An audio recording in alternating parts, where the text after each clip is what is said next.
Yes, it did. He called me. Thanks, Rich. Yeah. Any concerns?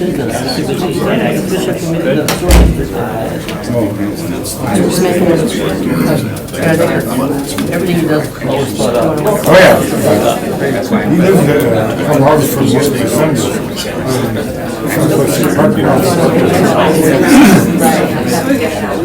We're gonna need 5 minutes for my internet's not working. That's great upstairs. Sorry, you get quarter? All right. Right. Call the meeting to order. I want the minutes to show this is the first time in history the RDA has met at 7:30 in the morning. Appreciate everybody coming. Kevin, would you call the roll, please? Sure. Chair Harry Meyer. Yep. Vice Chair Gary Delvaux. Here. Jim Bloomberg. Here. Alderman Joe Moore. Present. William Parma has to be excused. Matt Schuler. Here. And Tom Weber. Here. I'll ask for a motion to approve the agenda as found to the members. So moved. Gary, second by Tom. Those in favor say aye. Aye. Opposed? The new business is a consideration with possible action on the amended and restated cooperation agreement regarding the room tax revenues. Kevin, you want to start us off? Sure, thank you. I just wanted to clarify a little bit. Melanie Parma asked to be excused. She actually asked to recuse herself from this conversation because she is an employee of Somerville. They're bidding on this potential project. Some of her other projects, she just felt best interest to recuse herself from this. So she just sends her regards, and that's the reason for her absence here today. All right, I'm sorry, I'm just catching my breath running upstairs, up and down. And what I wanted to do today is just provide a little bit of an update in terms of some of the things that we discussed on Tuesday at the meeting, some conversations beforehand. And I think maybe if Vanessa just sent out the documents, if you just want to give, while I catch my breath, a real quick summary of the points that were brought up in terms of the documents that are before you today and the differences between the documents that came out on Tuesday. Sure, so some of what you're going to see versus what we had seen before is some language clarifying some ambiguity. So we had put some language in here stating that no new bonds will be issued for any of the existing projects. This is just a financing of the new Expo Center Hall. There were still some ambiguities that were left, so it still had some language saying or refinance or finance or whatever, so we were cleaning that up. But as far as the substantive stuff that you're seeing, it does include language stating that the intent of the parties is not to compete against each other, that these are supposed to be separately sized. We have different customers, we have different events that we're expected to hold, and so based on that, the parties should not be going after the same customers at the same time. Good. That is about the extent of the substantive stuff. We added a couple of amendments stating that the agreements completely supersede the 2013 agreement because the way they wanted to structure the waterfall now, so that the money will automatically go forward. We had some requisitions that were coming that had to go to the county, they had to approve, and so we needed to make that clean and clear that those were no longer an obligation, that it was going to be automatic payments, not wait for approval on a requisition. I think those are probably the two biggest issues that you came out of. We can go over some of the more technical stuff, but I think those are the ones you probably were interested in seeing. But to clarify, this does not change anything as far as what you guys saw with the amounts that are being given, the timelines, stuff like that. That's also the same. Just real quick, with the language for the not targeting the same customers, this means like an action by the municipality directly to the customer. This isn't like the CVB being limited to giving that option to the customer and letting the customer choose. Correct. I mean, there's not language in here that would prohibit a customer from having that option? Correct. Okay. Thank you. And for clarification, we are only voting on the amended restated cooperation agreement this morning. You saw both the pledge agreement and the cooperation agreement, but the RDA is only a party to the cooperation agreement. So does that include or not include the non-compete issue? Yes, Yes, what? yes, it includes it. It is, okay. So any questions from members of the RDA? Joe, you always have a question. I'm making the motion that we approve the amendments and approve the documents as presented. Oh, I can give us some more information? I would like to present some information, some things I think have changed a little bit since we last talked on Tuesday. And I just would like to kind of put things into perspective, go through some of that information. I'll be brief. I think the mayor wanted to say a few words. And then again, if you want to interrupt and ask questions along the way. We've been through this before, so I'm not trying to bring anything that we've rehashed before, but provide some additional information in terms of putting this into context for a vote here today. I'll withdraw the motion. Thank you. All right, so in summary, what we're looking at here, and just what I want to go through, 3 points today. Number one, we're talking about a substantial amount of money here, these room tax revenues, a substantial amount, tens of millions of dollars. Number two, that this is money for which the city has planned projects, which I'll discuss a little bit more. And number three, we feel that there is enough money for all to benefit. City, Ashwaubenon, all the municipalities, Expo Hall, KI, other facilities, but not so with this proposal as presented today. So I just want to go through a little bit of, next slide, numbers. This is what I showed you on Tuesday in terms of numbers that were out there, and basically just one, trying to get an understanding of the flows, that when room tax came in, what money goes to the RESH, what money goes to KI, what money goes to KI expansion, what's the balance left over, and then what will come back to the city of Green Bay. After some further discussions, whoop, slow down, back.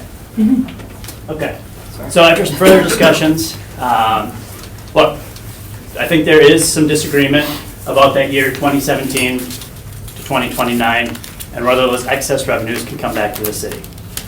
I think the intent of the agreement was to have them come back to municipalities, but in practice and it's been executed, there's some other legal counsel who thinks differently about it. So look, I can concede that 8.6 million up until 2029, we can just say that's gone. Maybe that's not coming back to us. I hope it will come back to us, but we can strike that out. Is there where would it go if So- it doesn't go back to the municipalities? That is a question you could perhaps ask the county in terms of it, and maybe the attorney or finance director in terms of what they would use it for. I think, look, I wasn't around in drafting the 99 and 2012 agreements, so I think there's some ambiguity about where that might end up, whether it's another project or back to the municipalities. But it goes to the county, and the county manages it, The right? county is managing it. Okay. So, correct, like right now, basically, and Diana is here, finance director, we have to submit a requisition to say, basically, can you pay us to pay off the KI? So it's not necessarily a revenue stream, which is what this kind of leads it to believe. Correct. This is projects that we have plans, and we say we would like to use this money for this, but we haven't actually drafted anything and submitted it to the county and asked them for these funds in the year such and such or anything yet, right? Correct, up until 2029, so that's why if you hit next, I'll scratch that. I'll just say, look, that's ambiguous. But when we start at 2030, that is real.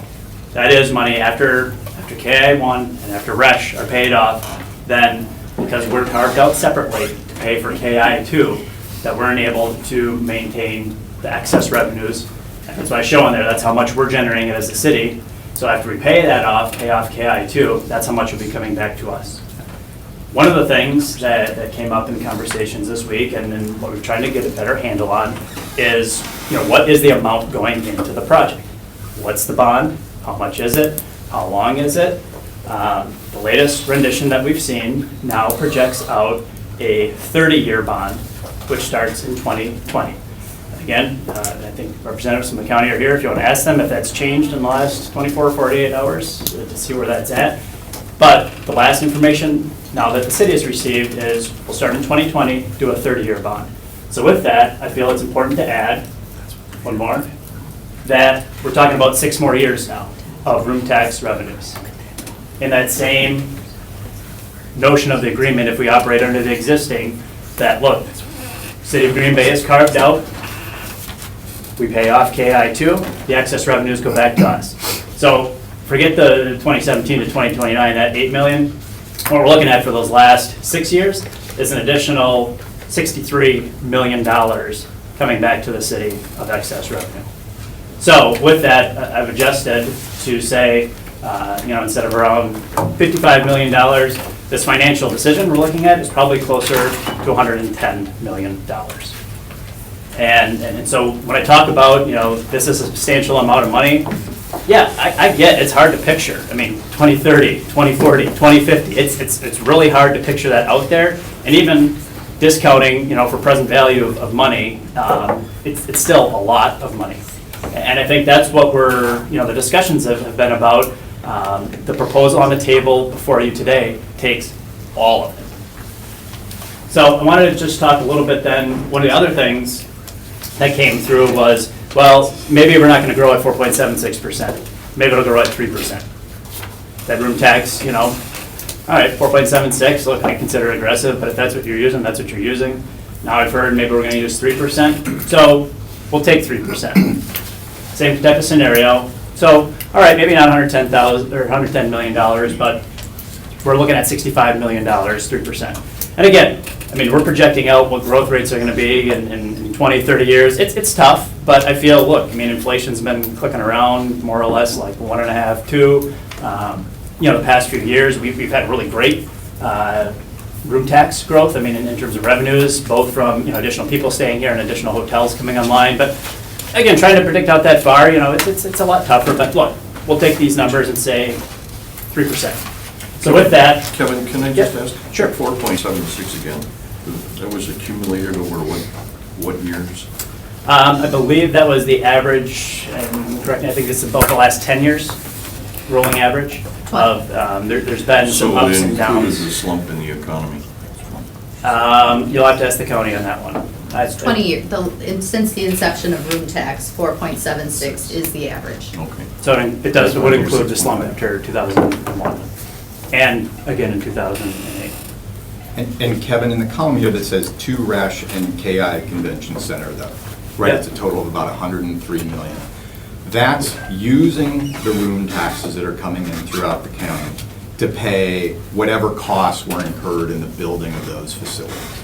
Correct. Okay. So that's where we talk about that net county room tax. There's 10%, you take 2% for CVB, there's some admin funds, go to Schwab, non-Green Bay. The net room tax is basically what we have available to use for these projects. I just put a column for City of Green Bay. Of that net, about 43% is generated by the city. Yep. But you take the net, all right, and then that's what you backed out. That's in the agreements right now, what we've obligated to pay. But that is not the expansion. That is the expansion. It is the expansion Yep, it's as well as It's the KI1 and build? KI2, so you'll see in 2030 to 2043, basically that's all the KI expansion. Okay. And that's the reason I pull So out you the got three city. bond issues in there. Correct. And that's the reason I pull out the city is because come 2030, we're on the hook for paying for that expansion. So showing that, look, even at 3% growth, we'll be getting 55 million, we'll have enough to pay for our expansion. So, I look in terms of, look, 110 million, 65 million, I mean, this is a substantial amount of money.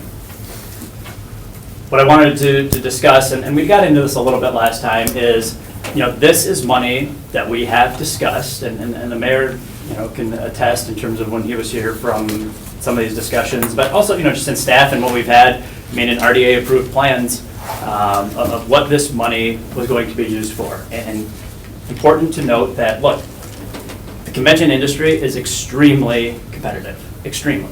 And, event planners are looking for the most up-to-date facilities, amenities, technology, and really the environs in which they're in, that they're going to have a great conference if they're bringing people from all over the region, all over the state, or all over the nation. And RDA, the city, needs these funds to keep pace in that very competitive industry. We look at, KI1, almost 20 years old. KI2, when we start talking about, 2050, I mean, we're getting to that same lifespan, we're gonna be in the same spot where we look at KI1 and be like, right, it's still great, it's still functioning, it's still good, but you know what, in some spots it's looking a little tired. And maybe that's not like the best thing out there on the market. And so we look at things, elevators, escalators, technology, and perhaps even additional space or reconfiguration of space. I don't know how conventions are going to be working in the next 30 years, but I think we should be prepared that if styles of meetings or things change, that we should be able to adapt to them. We've also talked about, again, city tourism development. That parking ramp, that Main Street parking ramp, that has to come down within the next 15 years. Schreiber has an option to be able to expand there. In one way or another, that parking ramp is coming down. That is the primary facility for KI. We have to replace that. At minimum, that's probably going to be $25 million, talking today's dollars, and depending what we build, again, to build some excess for, again, additional growth, additional tourism, additional hotels. Could be upwards of $35 million. Again, a substantial amount from which, room tax funds could provide that balance. We've also talked, again, not going in too deep, but wayfinding, lighting, cultural, recreational amenities, and just, the basic infrastructure that serves the hotel, the KI, the downtown itself that keeps it functioning. These are all things for which room tax money could be used. So part of that goes back to then, all right, when they say the third point of, look, what we believe at city staff is that there's enough money for all to benefit. And this is something I think we've discussed pretty extensively at our development team, with our finance director. Do I think he's here? Yeah. Okay, I'm just looking for you in the crowd. Our finance director, our director of public works, and in terms of what should this expo hall cost?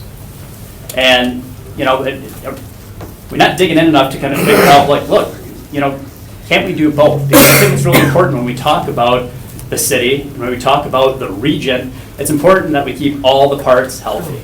We talk about, keeping a vibrant GB, we talk about keeping a vibrant downtown, a vibrant, Lambeau Field, Arena, Legends District, Titletown, all those things we need to keep vibrant.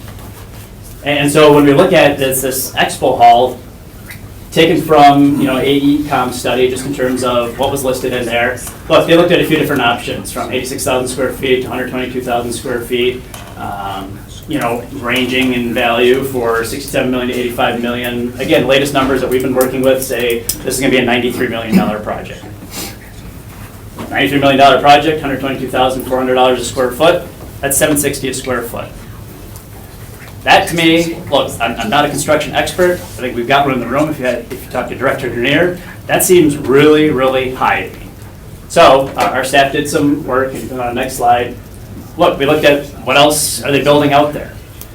Madison built an expo hall in '95. Fox Cities, they're building theirs right now, should be done soon. West Dallas at the State Fair, they built one, and then one of the ones mentioned in the report was the Tacoma Center. So, all right, here was the cost to build them. Net present value, here's what they would have cost today if you built them today, how many square feet they were, and here's what they were per square foot. 218, 397, 311, 324. Substantially different. And so I look at then, if you go through and all right, use some of those closer numbers, go to the next one, and say, well, what if this does cost $250 a square foot, 300, 400, I mean, even 500. Look, I get there's demo that has to go on and, other things that you got to take the arena down and remodeling some things and improving the site. So it may be higher than just, a farm field build. But if you go, going back and look at those other ones, like Madison, they weren't building farm fields. Those are all redevelopment sites. So pricing that out, I feel, I guess I shouldn't say but our development team feels like, look, aren't we looking at an expo center that maybe should cost 30, 36, 48, 61 million dollars? And I guess when we've tried to figure out what it costs, we don't have that number. Again, I mean, the county is here if they'd like to provide some additional details on how they got their numbers. I think that's really important for you to know. I think that's really important for the public to know. I mean, anytime we invest public funds and we go through this, with development projects, we look at these sources and uses and where is that money being used and towards what is it funding? Is it demo? Is it remediation? Is it hard construction costs? Is it soft costs? Is it, what is it? And I feel we don't have a good picture on it right now.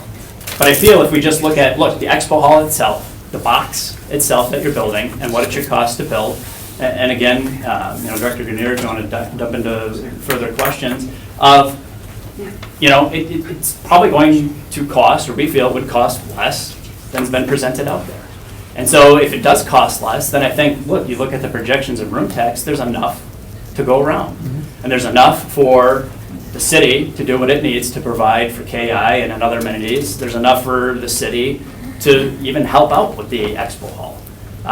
But in a way that it's been presented, it's not necessarily needed.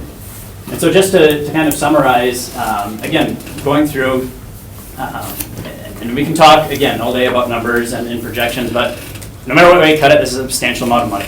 I mean, the development agreements that we've been doing lately, I mean, we're talking about 1.5, 2, I mean, even on the back end, $4 or $5 million, but I mean, this is a substantial amount of money over, again, you look at a TIF, 30 years, it's about the same amount of time, but the millions that we're talking about, I mean, this is substantial.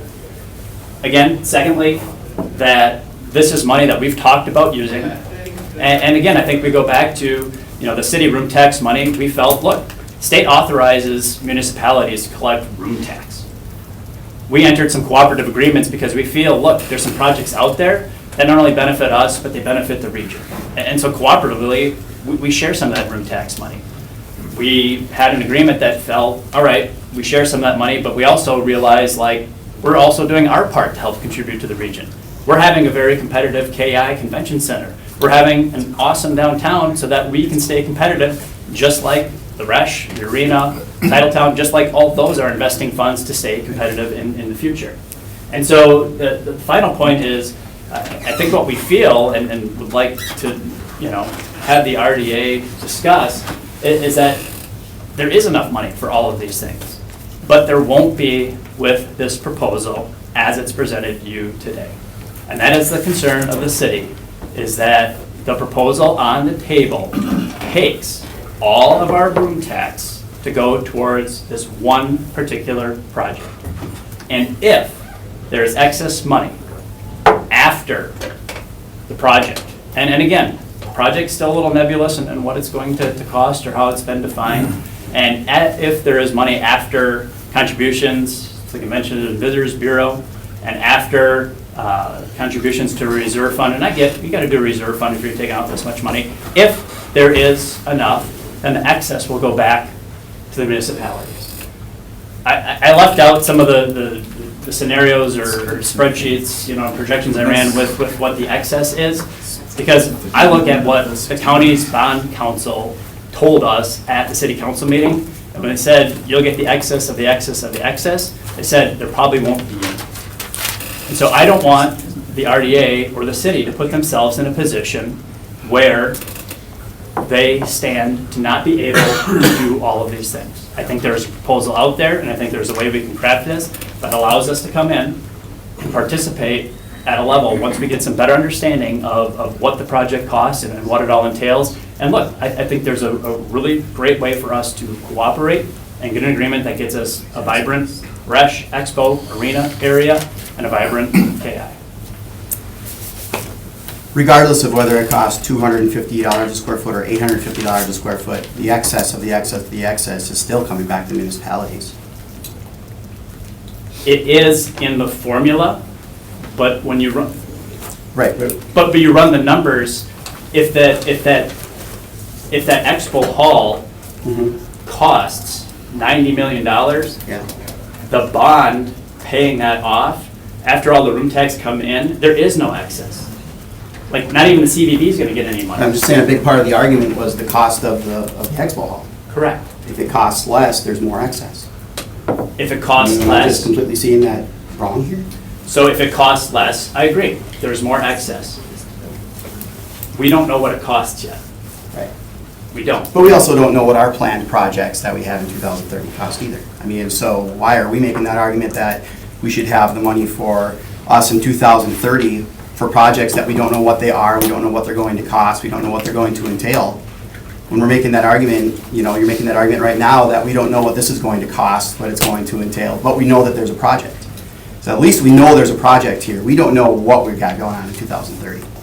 Well, we do know two things. I mean, we do know about, as we discussed before, and we can debate about maintenance or capital improvements, Right. $6.5 million for KI, we know that cost. And we know it's gonna cost $25 to $35 million to build a parking ramp, we know that. And I mean, and that's That's why I asked Steve to come here, Director Grenier to come here today, in terms of what those projects cost. Where I'm having trouble is like the costs that are being presented are so wildly askew from what's out there. There's a lot of information out there that says, look, even in some engineering manuals, an expo hall, I mean, if you're talking about literally building a box, it should be $174 a square foot. And I get your point in terms of like what those projects are costing, but I feel just for us and for the public, I mean, we don't know, like even have a clue how close that is. I mean, there's something in the AECom study that just kind of throws out a number, but it doesn't seem to mesh with anything else that is out there in terms of what these things really cost. If a plan is presented that says, all right, here's the costs and here's what they are, you know, I think then, look, then we can have a consideration, we can run some more, look, you know, projections, they're not spot on, but I think they could be at least more, you know, accurate in the sense of, all right, well, maybe we are getting this much back, and so it doesn't matter which way we go. And we could have much more comfort with, yeah, this project is only going to cost this much, we will be getting some of those things back. Part of that also includes, and I think it's important, is that, you know, when municipalities chipped in to do these projects, you know, we funded the RESH, the building, we funded KI, the building. Everything else that goes around with it, like that was up to the municipalities, that was up to the individuals to do that. And I want to make sure that if we're funding the expo hall, we're funding the expo hall. And we're not loading in all these to a, you know, a nebulous project, that we're funding an expo hall. Because I think that the expo hall piece, again, is what helps, you know, support the tourism.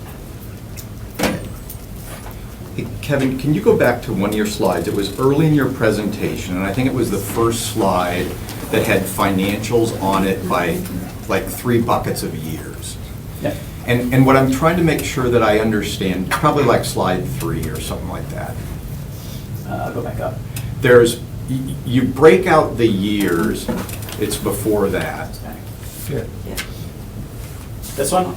Yeah, and this is fine. So why do you, it's broken out years 2017 to 29, and then you said, hey, we'll scratch that 8.6, that one's not defined. But then you start a new column at 2030. Why is that? That right now is when, up until 2029, our cooperative agreement says we will participate in putting in all room tax into a pool, and that pool will pay for KI, it will pay for the RESH, and part of it will pay for KI too. Come 2030, KI-1, RESH Center, those bonds are paid off, those bonds are retired. Okay. So we now need to pay off KI-2. In that scenario, the city is on its own to pay it off. And I think, I don't know, Diana, if you want to talk a little bit more about the flow. So that's why it's a separate tier, because it takes us then, for KI-2, we've got to pay off 2030 through 2043. We've got debt payments all the way out through 2043. And those are just the city's responsibility? Correct. And when was that agreement? 2012. Okay. So then, 2044, everything that's out there right now, any existing bond issue is retired. There's nothing to pay for. So starting in 2044, again, the state enables municipalities to collect their room tax. Yep. We've had some cooperative agreements to share it, but there's nothing covering 2044, so that's our room tax, nothing to pay for. That's money to the city. Do you have that annual bond payment, 2030 to 2043? Yes. So for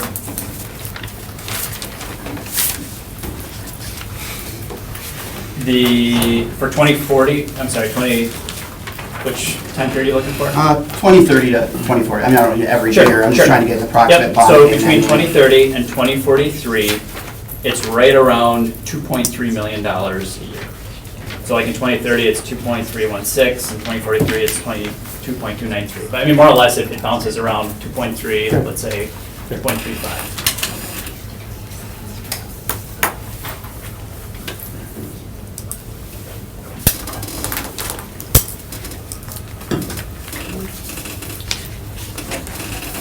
You want to make the quick comment?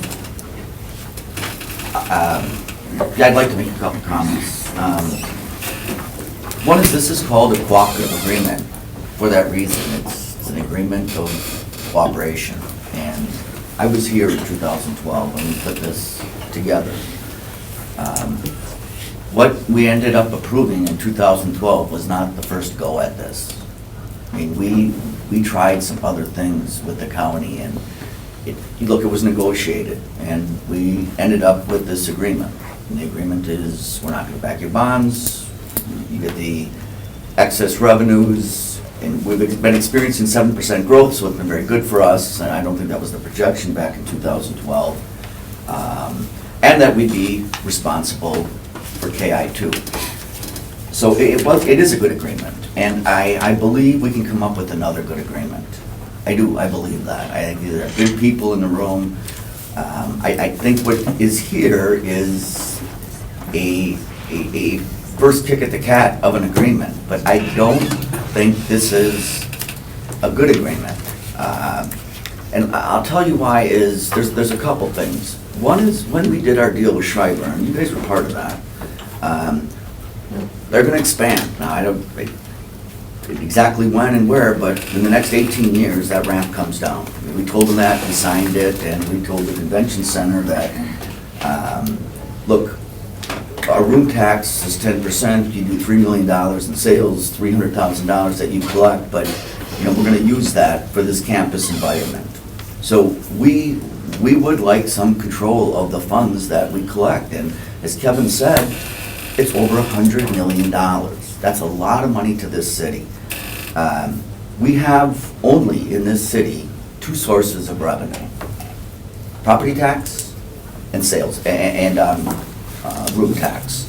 Sales tax, which we supported, the county's enacting in January, we're fine with that, and that's theirs to levy and theirs to use. But to do what we want to do in the city of Green Bay, we have property taxes, and we're the highest of all 24 municipalities, and we have room tax, and we know that. Look, I've talked to other mayors, this is one of our subjects that we talk about, and you can use 30% of this for police, fire, for some other things, but we're just talking about the real intent of tourism-related, municipal-owned projects. That's what our focus was back then in 2012, and that's what it is now.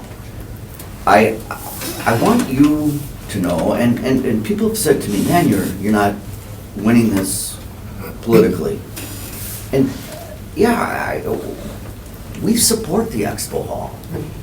We do. We think we need an expo hall here in our community, and we want a state-of-the-art expo hall. Look, I understand competition, and that's why this $6 million that KI 1 and 2 need, it's competition. Brad Toll's right. It's up to the customer where they're gonna have their expo. If they want it at Lambeau, if they want it at Radisson, if they want it at KI, or if they want it that's up to the customer. But we just need to have quality products all the way around. We believe, and we've studied this, and I don't know exactly what people look for in expo halls. I haven't studied that like I should. I've read the ACOM study, and I've been to a lot of conventions, and I'm thinking of, gee, what are the ones I liked, what are the ones I didn't like? I think that has to do with the environment. I think people look at that. When you get the survey after, it's like, yeah, I like the 18-foot ceilings. I did like that connecting was parking. I liked the fact you had an escalator. Good technology. But I think all the other thing we hear is, I like that I could walk out of the building and be someplace. And I want to get back to our room tax money, and we talked about that. We talked about the parking, we talked about upgrading the facilities. But when Stoss was here and we did the city deck, he did a whole design for the west side of the river that we just simply can't afford. I mean, the city can't borrow any more money unless we have a revenue source. We're done borrowing and putting it on the levy. So there are things that we have plans for to not only help the bricks and mortar facility and the parking, but to keep that environment enhanced so that it's attractive to our customers. Room tax is the source we planned to use. And initially, when we talked to the county, it was very difficult. And then we talked to some different people, and we came up with this agreement in 2012. And it ends in 2029. It's like, you're on your own. And when I hired Kevin, I said, look, you got a lot of work to do here, but I want you to be bullish on hotels. 2 reasons: property tax, and we get sales tax, room tax. And we know that, and now we are losing, and I'll use the word control, we're losing control of that money. And I would like to come up with something that supports the expo hall and allows the downtown to continue to grow as well.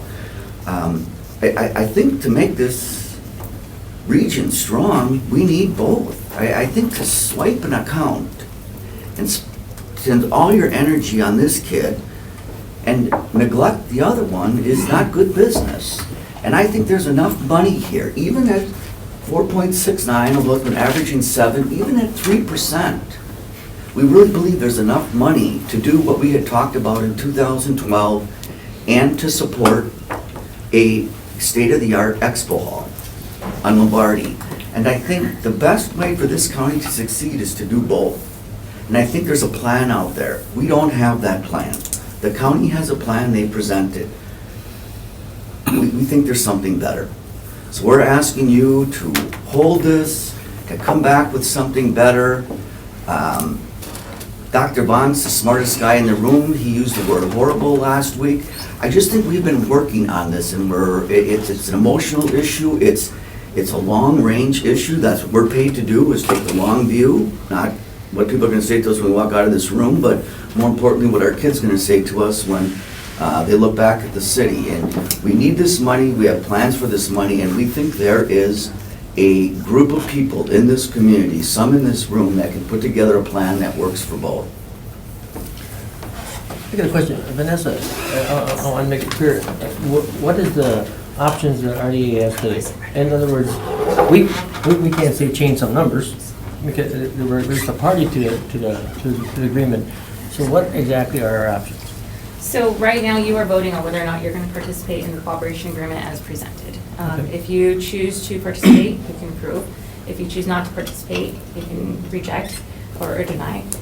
If you want to see if the parties can reach an agreement, then you can hold it. Jim, there's a deadline factor here, though, that we're up against, is that we have to get something before August 15th. No, you don't.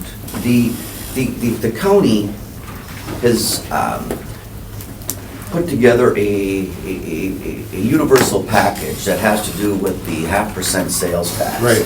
The 0.5% sales tax has to be voted on and supported by August 15th. Right. That gives the state time to turn on the faucets, talk to Walmart, car dealerships, and get everybody queued so that January 1st it's on. Right. The county has the authority to separate that from this room tax. This room tax is not under that deadline. He has packaged it under that deadline, but the 0.5% sales tax, which we've gone out and supported, I mean, we're not crazy about where all the money's going, but that $28 million a year, that has to be voted on and approved by August 15th. The city supports that. When it comes to the room tax, that can be separated, and that can give us more time to work on that. But that is something that the county is going to have to do and have to support, and it's going to take some strong leadership to do that. But we feel we can do the 0.5% sales tax that allocates some funds for maintenance, some funds for the expo hall, and then collectively, like we did in 2012, it was Rob Strong and I that went out to Swamico and Bellevue and met with their boards and said, look, we would like to do this and negotiate what we think is a very fair deal that they're asking us to amend now, and we're not as comfortable now as we were back in 2012. We think this needs more time, a little stronger leadership, and a few more people. And so I don't want, people say that, oh my God, if you don't do it by August 15th, you're gonna, it's over, you're gonna kill the project, but that's not necessarily true. And that sales tax needs to go into effect August 15th. What is the drop dead date on the room tax? Well, the room tax, they're looking at a construction date of 19 or 20, but you have to ask the county executive that. Is there any other further questions? I'd like to open up the meeting for public discussion. Make a motion to open the floor. Second. We have a motion by Alderman Moore and second by Gary to open the meeting for public discussion. Those in favor say aye. Opposed, carried. Troy or Allison, would you like to offer some comments? Or anybody?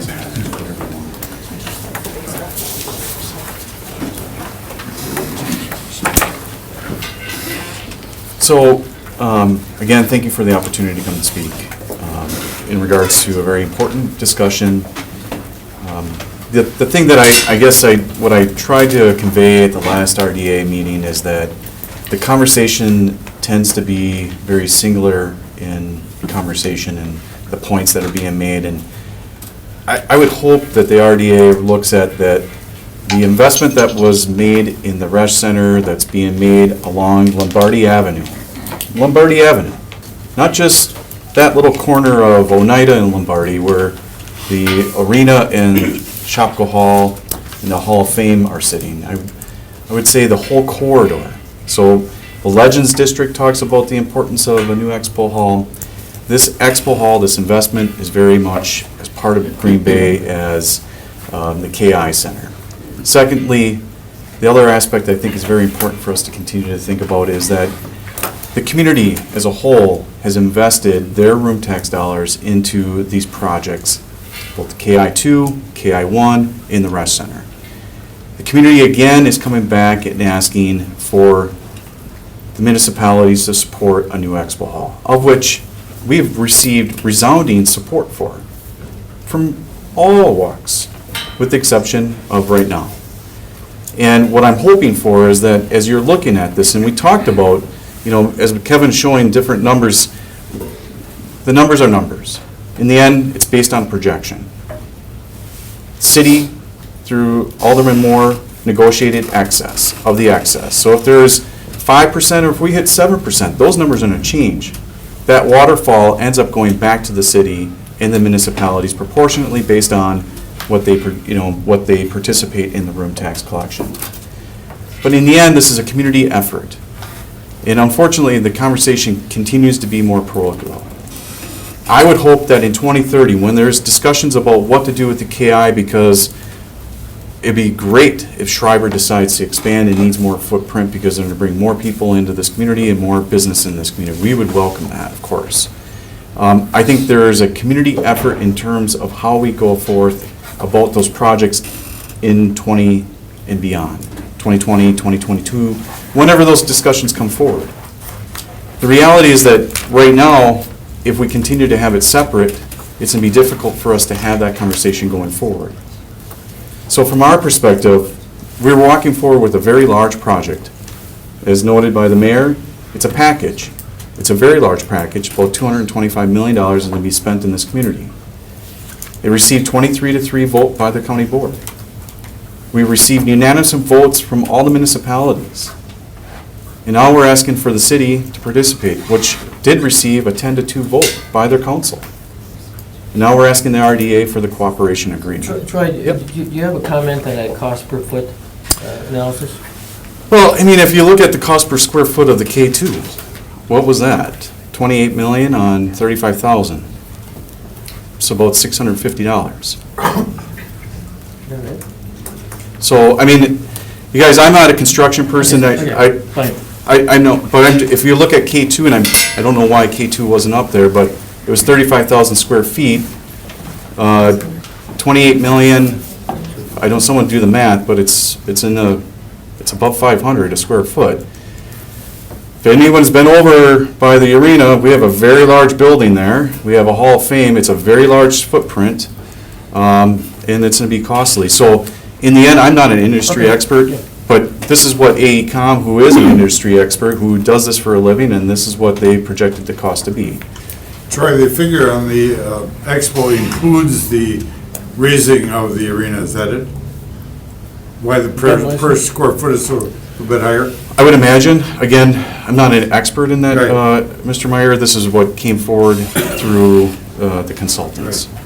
When is the timeline for the design and request for proposals on the expo? What's the schedule for that? Our hope would be is that that would begin right away. Our chairman of the board of chairman of the county board, he wanted to put forward a communication to get the ball rolling immediately. Obviously, we have to wait until everything's in place, so our intent would be to begin that process This fairly, year? yeah, this year. Yep.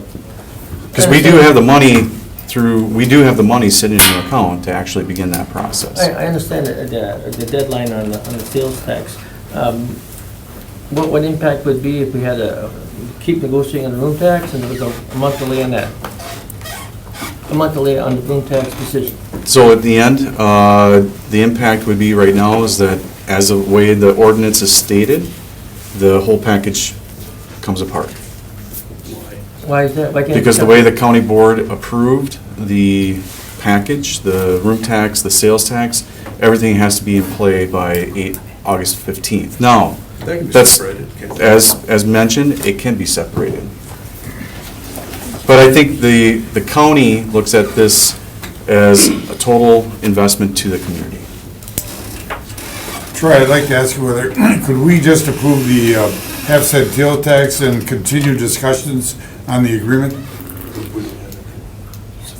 So you're asking whether or not, it would require the county board to pass that. We don't have any say on the sales tax. That's not anything for us to even discuss. Right. We like to talk about room tax. The only reason we do is because they're tax rate. We can ask them to separate the issue, Yeah. but the sales tax issue is totally theirs. We can't do No, I that. understand All we that, can yeah. do is Right. vote it up or down. Ask for separation. Right. Vote it down, then they can separate. Yeah. Okay.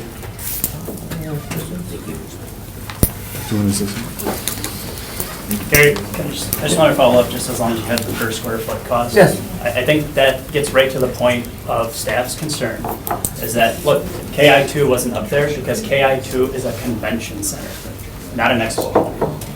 And a convention center, look, the convention center, and I think there is a difference. A convention center, you have attendees come in for a convention. They come in from all over the place, and usually, like business, have meetings, shows, things like that, and then go back. Right. An expo hall is generally geared towards usually a big space, going in, setting up things, purchase. Now, yes, I agree, there's overlap between the two.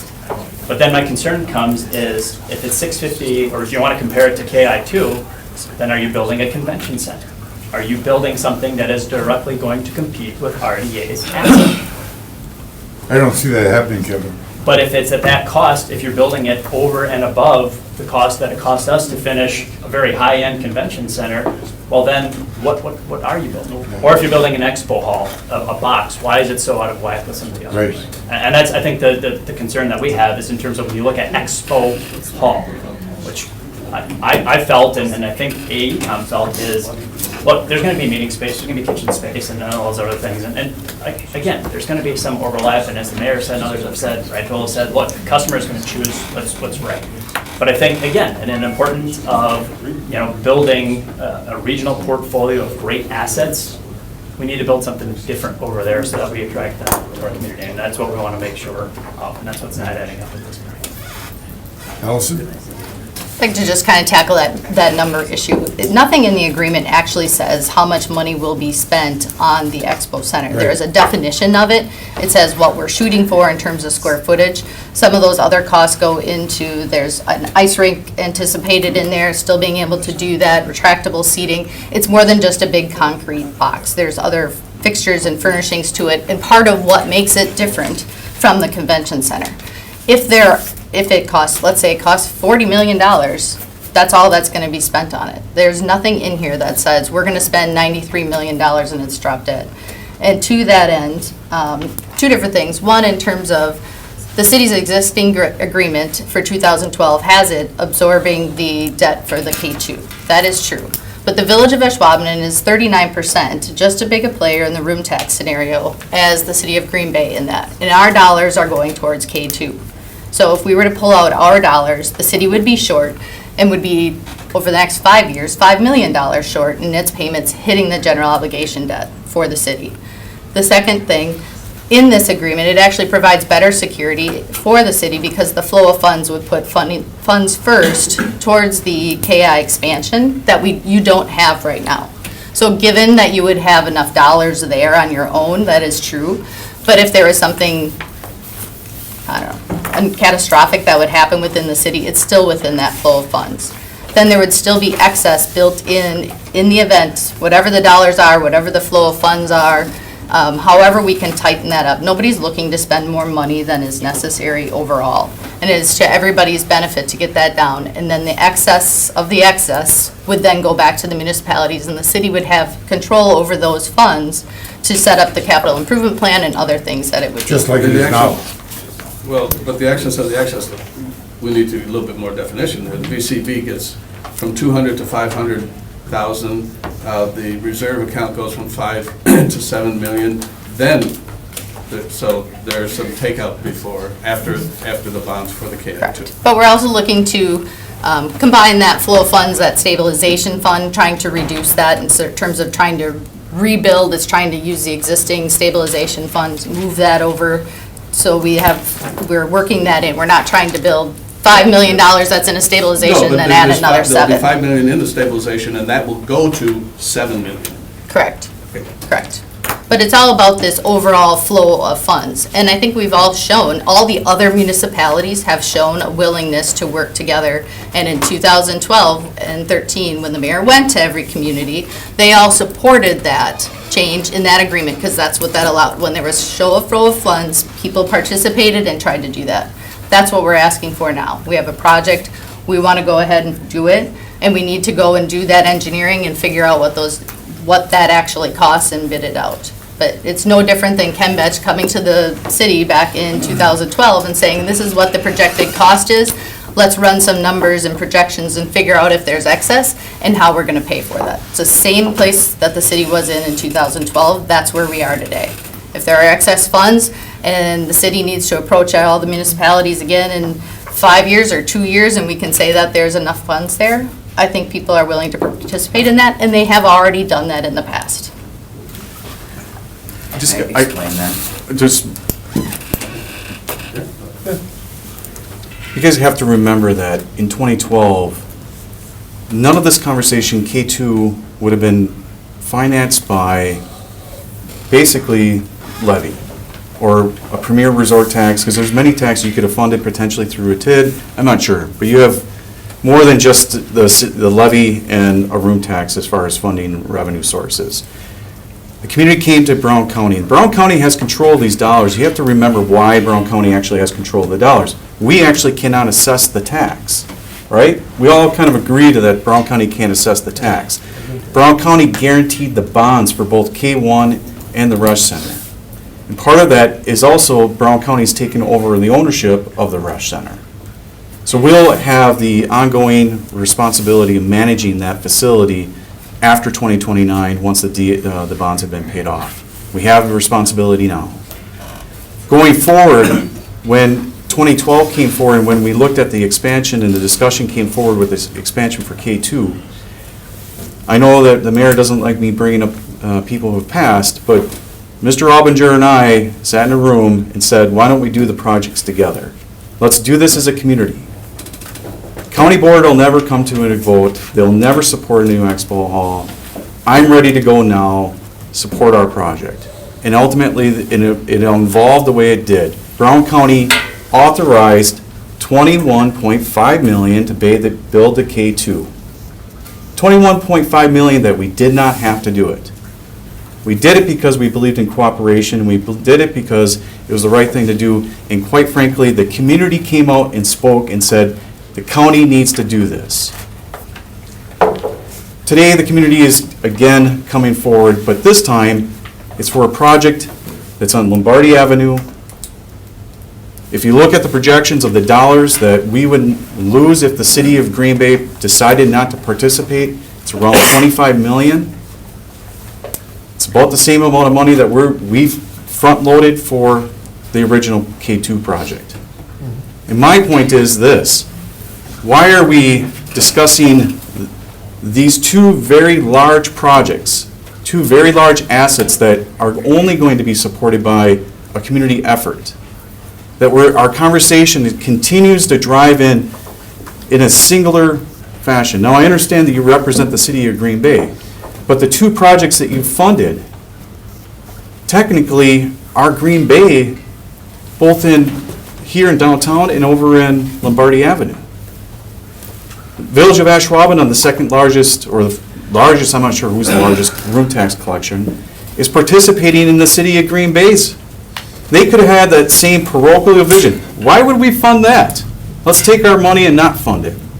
The people back in 1999 saw the vision of cooperation from the community.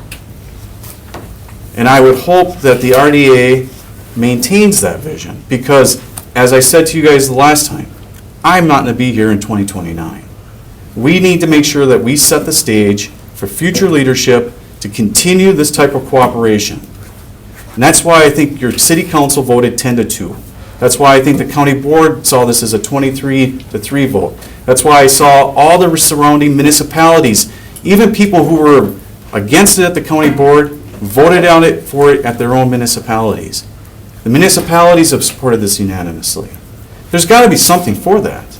This is not just the county sitting over on 305 Walnut Street that's dreaming something up. There's a reason why the business community has come out so strong in support of this. This is not just the county fighting with the city of Green Bay. This is the county working to make Greater Green Bay a better place. And so when these projects that are being outlined come to fruition and will need to be addressed, I would hope the city of Green Bay would want a partnership and to create the continued environment of cooperation with the municipalities, because K1, K2, and whatever comes after that, they're sizable projects. The Rush Center, the new Expo Hall, sizable projects that need community cooperation. The discussion today concerns me as your county executive. It is singular, it's parochial, and it goes completely against the heart in the way that these type of agreements have been brought together from the leadership from 1999 to 2012, and now we're asking as a county, after we promoted and brought forward $21.5 million to help build the K2, we're asking for the county or the city to show that same respect back. Thank you. I gotta pick up on a couple of points there, guys. One is I don't know when Troy got here, but we have been talking about regionalism since we started this morning on supporting this community. That's a slippery slope to go down and say what we generated and what the city got back, because we have been a much bigger donor than we have been a recipient. I don't want to go there. The Rush cost more than the I-1. So the city, since when Paul put this thing together and then when I amended it in 2012, has always been regional in our thinking and sharing of our room tax dollars. I want to get back to 2012 and how that happened. In 2012, we were seeing 4 years of declining room tax. When we went to the county and said, look, we want permission to use the excess, they're like, okay, there ain't gonna be any excess. And then the market turned around. So it wasn't as big a love fest as we're talking about. It was negotiated, and it took 2 or 3 meetings, not just, here it is, take it or leave it. We didn't say that, and we worked hard on that. And I think that's really important that we understand what happened. And I was in the room. I do want to talk about the control of the funds through 2050. That is a big thing with me. And I do want to be regional. And, you know, I do want to be part of this county and maybe run for higher office. But I do want to be regional. But I do think the mayor, and I'm not going to be mayor in 2029, just like Troy's not going to be the county exec, but I think they need to have a hand in the revenues that are generated in their municipality. And there has got to be a way where we participate with 50% of the actual cost, or a way where we back, if there's a shortage and they don't have the money, that we step in. But There's something better than what you have before you, where they sweep our account for 30 years. I have a question for Allison. In 2029, the Resch Center bonds are paid off. Is it my understanding then that control goes back, the Resch Center ownership and control goes back to the village? Go to the county. Right now, we are the owner of the Resch Center. Okay, you are the owner. But then, as but part it's of the being- lease revenue Okay, so just bonds. the opposite of what I said. So in 2029, then it goes to the county. So the village is not going to have any responsibility for the maintenance costs of the Resch Center after 2029? Correct. Okay. But we will have responsibility for the KI Center after 2029. Okay, that's my question. Yes. Well, yeah, that's the discussion. Just to clarify, I think Kevin has somewhat, or arguably is conceding the 2017 to 2029, but Vanessa told me yesterday, even the city agrees that they would not have control of those funds. So perhaps there's some miscommunication between staff members here, but DePere, bond counsel for the city, or for the village, for the county, myself, we had everybody on the same call, and it was only the city that said, no, we think we have control of that. And Tuesday, Vanessa said, no, you guys are right, we don't have control of that. So I think that part is completely off the table. But overall, Vanessa said she agreed with the documents. In terms of where we would head if you guys would not do an agreement, I don't know what else we could do. The city has agreed in terms of the format of the documents. There are not, until we actually do a bidding and design of this project, we won't know a different flow of funds, and we are leaving that already out there. There's not a flow of funds tied in with this agreement. So I don't know what else we could change if you don't go along with the agreement. Thank you. Is there anyone else in the public who would like to speak? Harry, can I just clarify something? Sure. In terms of, Well, we can- I think in terms of the flow of funds, I just want to address it while it's on the table. Right. In terms of the flow of funds that 2017 through 2029, I think that totally illustrates the case in point we are trying to talk about here, and then the mayor brought up the issue of control. County, they can issue a sales tax, as Alderman Moore said, I mean, we can't do anything about it, that's theirs to do. And that's, look, they tied some things together, or whatever, but that's theirs to do. If they'd like to use some of those funds to go into the city and do the city projects or benefit the city, great, but you know what, they don't have to. Room tax. State statute gives municipalities, cities, the authority to levy the room tax. We can do with it what we want. We've chosen to cooperate and put it in to a pool to fund regional projects, other things, with the notion that, look, spreading it around, those things are going to be good for all of us. And I think what we're asking to do here, though, or what we did in that 2017 to 2029 agreement, is that here's that same situation. We said we'll give our room tax money to go into that pool. And, all right, it goes into the pool, but if there's things that we have needs, we'll be able to tap into it. Well, if they say, no, we've already given it away, they say, all right, well, come in 2030 when the KI has needs, come to us and we'll figure out a deal how to work out and preserve that. That's the case we're at right now. We said, all right, fine, you can have that 8.6 million of surplus. We've identified KI needs some needs. Could we have some of that back to help do some improvements? And I think you're getting the answer right now. It's no. And I think that's what we're going to find ourselves in 2030, is we've already handed over all the keys, and we'll say, hey, could we have some of our own money back to work on improvements for our facility? And guess what the answer is going to be? Look, I don't know, but based on the conversations today, that's what gives me a lot of concern about, again, I'll be clear, about the way the deal is structured. Okay, I'll ask for motion to return regarding, excuse me. Can I address the RDA? Sure, Yeah. yep. I'm John Gard. I, among other things, have a business downtown Green Bay. And I'm listening to this, and I felt compelled to say something, because I know the mayor and I have had lots of talks about this. I've been involved in a lot of discussions with the county exec and other folks. And I'm talking to a citizen-appointed authority that sacrifices a lot of their time to try and do good things for this community and for this region. And these are delicate things. the elected side of the equation in this city, the elected side voted 10-2 in favor of this proposal. Everybody here is appointed by the mayor, the way I understand it, I think confirmed by the city council, is that true? Yeah. Okay.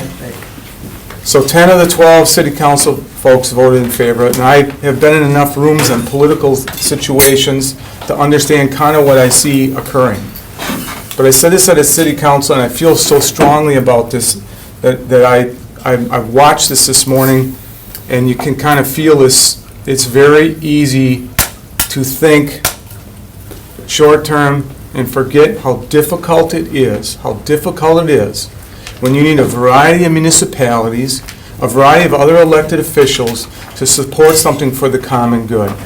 The Expo Center has been talked about for how long? Forever, right? Forever. We miss this moment. I can bet you anything almost you want to bet that this action will force every other local government to say, well, now we are going to go unwind part of this too. And where are we going to end back up? We're going to end right back up where we started.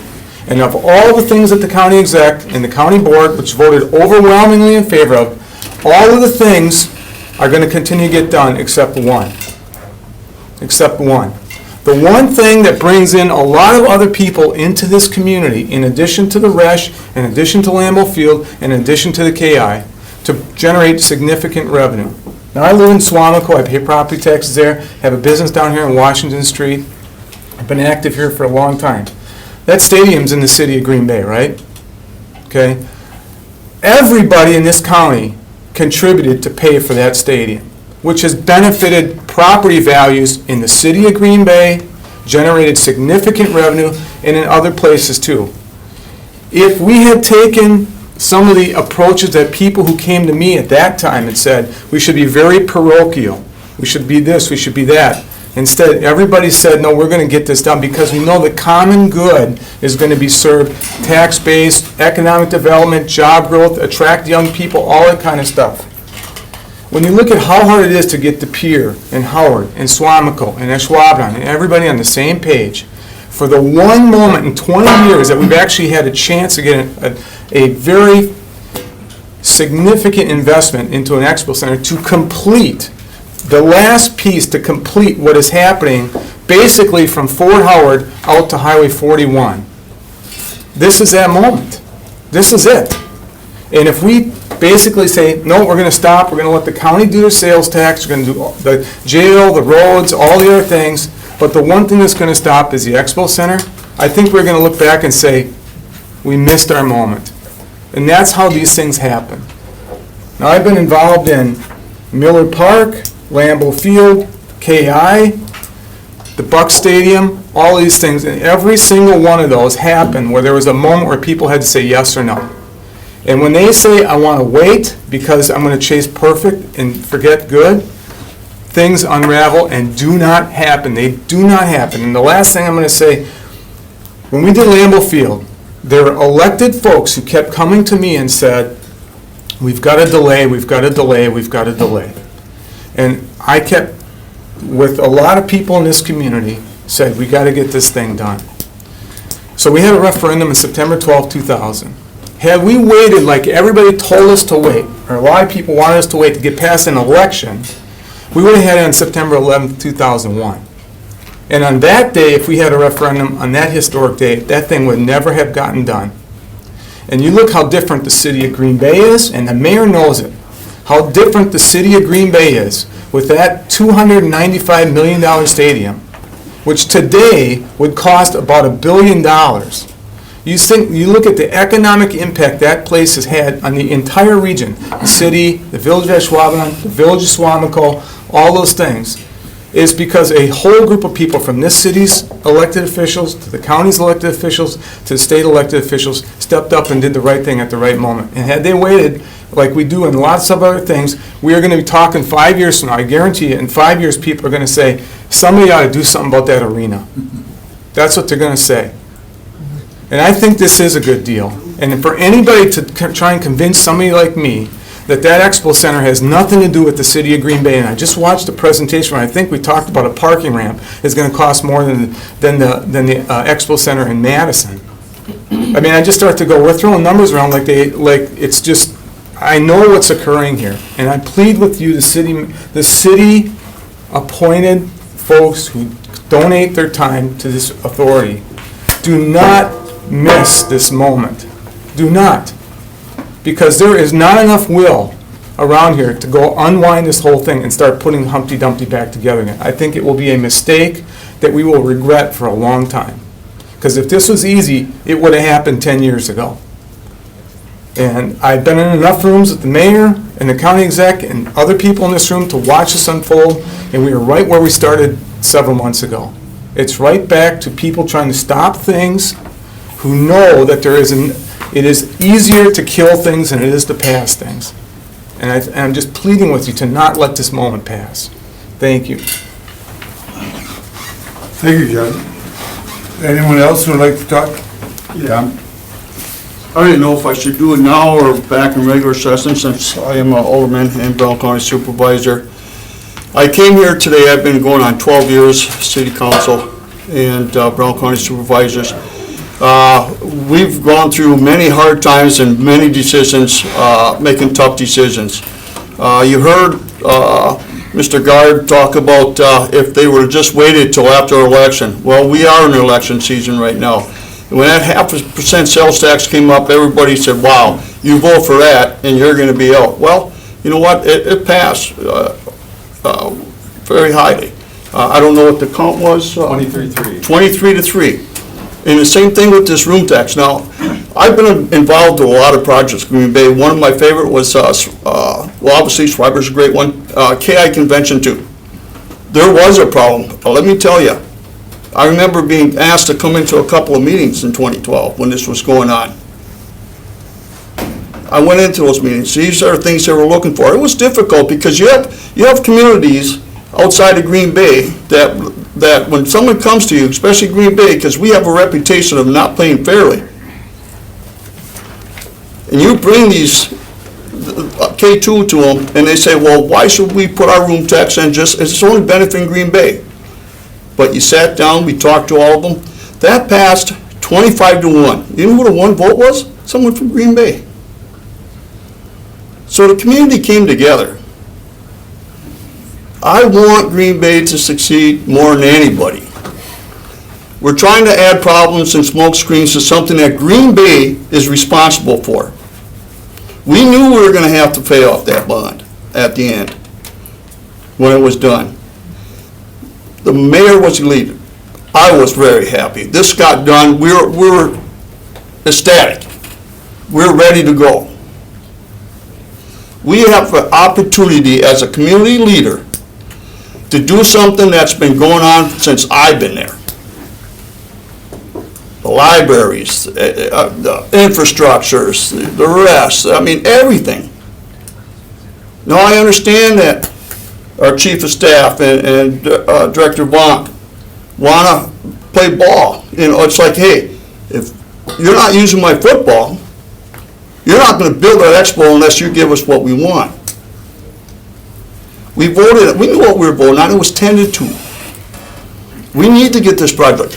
Now, in my full 12 years, when a project came to Green Bay, we didn't know a lot about the projects. It was always in closed session. But the storyline was always, if we don't get this passed today, this project's not going to happen. Well, we need more information, we need more time. That never happened. Either the project we voted on, which 90% probably, or 95% passed, even though there's a lot of arguments saying we need more time, we've had a long time. They've been negotiating. I don't think it's going to change any. So a delay tactic here, I don't think it's going to work. I want everything that you're talking about. If you can get them to say, give me all that project, boy, I'll do anything. I'll sweep the floors in every building. But it ain't going to happen. So to slow this down now, and as a council president for the last 8 years, vice president the 2 years before that, I think I'm a community leader.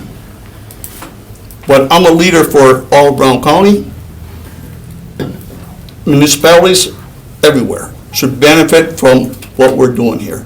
If you don't think this expo hall is gonna help Green Bay, something's wrong. It'll work. That's all. Thank you, Tom. Anyone else like to talk? Now I'll ask for motion to return. Whoops, sorry. Kathy LaFave, I'm Brown County Supervisor for District 6, which is in Green Bay. And I just want everybody to know that I did not vote to screw the city on this. I thought that what we voted on was to finish the KI, the RESH, the Expo. And then everybody gets the tax after. So don't think that the county's trying to screw the city, okay? Because we're not. So I just wanted to let you know that. Thank you. I'll wait this time. Anyone else? Randy?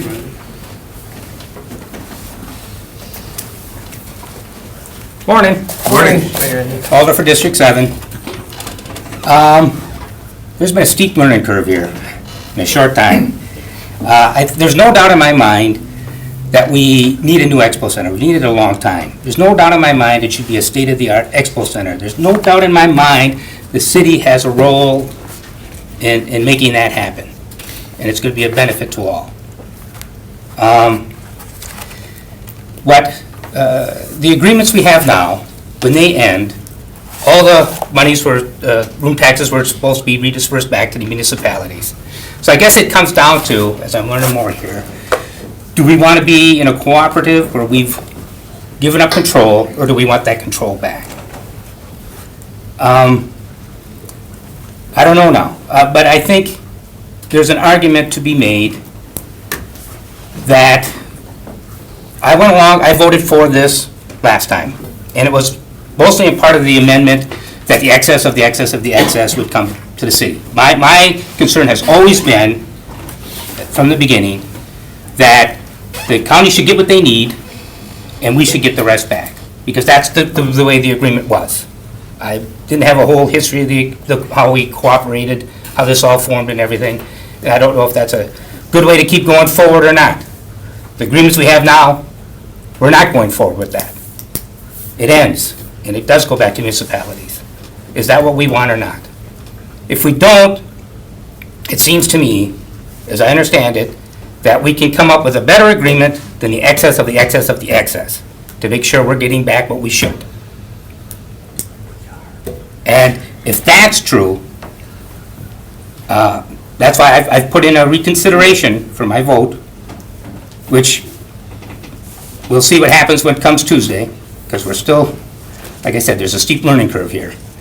And a communication to staff that they can negotiate with the county to come up with, we contribute to a state-of-the-art expo, but then we should get back what's left. I mean, it's like, I need a toaster, I don't have the money, I come to you, you say I should have a toaster, you ask me how much I need, I say, I don't know, you give me your wallet. I go buy the toaster, you expect the rest back, don't you? Well, that's not what's happening here. But maybe we should have that talk about the cooperative. That really hasn't been spoken of. That's really been, I think, something that's been ignored. Do we believe in cooperative agreements, and are we willing to go along with that into the future when these agreements end? That's something that I have not considered, not known a lot about, and if we do, well then, I think that answers our question. If we don't, then I think, and there's still some time here, because it seems to me that should be a very simple thing, to come up with the language that, you know, you get what you need and we get the rest back. I don't think that should take long. Isn't that what we're currently doing? How is it different? Well, We're giving the county what they need, and then the rest is the excess of the excess coming back. Right. That's what the agreement is, and that's what you're standing there fighting for. and you're still It was reconsidering? my understanding that that's not quite. I don't think the right. mayor explained it to you right, or you misunderstood it when he was telling you. How do you know I explained it? He didn't. It was- Okay. Well, or Just be staff, careful. or Staff. whoever. Yes. Well, I think. But I think you're just Yeah. that's what we got. The No. county's taking what they need. then we're getting the rest back. No. After the Yes. reserve fund and after VCB. And the county needs the reserve fund, right? The only way to sell the bonds. The, That's the way you have the the the issue that we came back to what we discussed before is that. We could talk the ourselves county- in circles until we just talk With- ourselves. I think as we've talked, and I've talked with you, with Raj, KI1, KI2, we knew what we needed. So in terms of that flow of funds and what would be coming back and what would be expected in excess, look, we knew KI1, that was gonna eat up all the room tax, and there probably wasn't going to be any. What we don't know, I don't know if the county knows, because now here it's $40 million, is what is that project going to cost? Because it makes a big difference, a 90 million project, a 40 million project, if that excess is coming back to us. It seems to me there's, And what? Oh, go ahead. Not advocating for one position or another, literally just giving you the information as far as what the conversations have been. The issue is, does the control come back to the city so we have the excess now, or do we have to wait until 2050 to be able to use it? That's really what the issue is. Because the way it's set up right now, nothing can be tapped until 2050. That's not true. That's not There's true, that's access not in the correct. flow of I helped funds. negotiate this thing, I know what, that's There's not what it access in the says, flow that's of funds. absolutely As soon as it's incorrect. available, it goes back to the city after 2029. As soon as there's excess, that's the way the documents are written. Which, according The to the argument county's is what is the bond excess, council, but there probably won't be any excess. I mean, if you can go back to the city council meeting, I mean, he got up there and said, there's probably not going to be. Until 2029, but after 2030 and going forward. Well, we're not gonna sell that one. Well, yeah, so But that's that's, kind of important. yeah. We're voting on, we can't vote on misinformation. Right. You know, it's, No, but And I- maybe- whether maybe it's this- $500 that first year, or it's $10,000 that first year. nothing wrong with that. Or if there's nothing that first year, and it's the following year, and it's $500. You know, Joe, It's the- not 2050. The issue that I have here is multiple, twofold in particular. One is, that as I look at, after the retirement of the bonds initially for the rest center, et cetera, the rest center, now, the maintenance of that is being taken over by the county. Right. The other supporting communities that are referred to by the county, and thank them, and justly so, their greatest benefit, they don't have convention centers, they don't have expo halls. They're participating in the benefit of those that are provided through the municipality of the city of Green Bay and currently Ashwaubenon, but to be supported in maintenance after by the county. So the only one left out there with a support need is the city for KI1, KI2. Ashwaubenon, not going to get into, you know, the politics of the community's benefit to the whole and all that kind of stuff, but they're out of it after the bond is retired from a maintenance standpoint. The second thing is there's a little ire in me about this whole process. As a citizen committee, which was pointed out, and we sit here, but we sometimes become the last to know. Okay? Joe said he's been involved in the negotiations. I hadn't been involved in it. Have you, Harry? I don't know if Gary or anybody else here has been involved in those. So the detail of knowledge that you have is substantially different than the detailed knowledge, but everybody wants us, and, you know, the county executive, bless him, he lays out a very honest and good plan for the future of cooperation and the need for the Expo Center. I don't think anybody here denies that there needs to be cooperation and the need for an Expo Center in this area. I don't think there's anybody here that would deny that. The mayor passionately defends the needs of the city. And again, I go back to point one, we're the only one left with the maintenance going forward. Okay. The ire comes from when we're brought into this, and then we're expected to make an honest and good decision, the informed, oh, wait, not so informed decision. And that, to that point, I get a little upset about the politics that goes on here.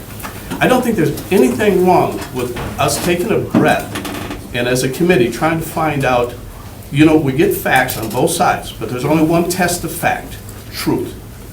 Because we have contrary facts here, don't we? So give us some time to get the truth of fact, and also to have the parties sit down and have a cup of coffee or go into the smoke-filled room, as I said the other day, and hammer it out. But I don't think we've got proper amount of information to know we're gonna do this on an emotional basis, and that's the wrong basis for us to go forward.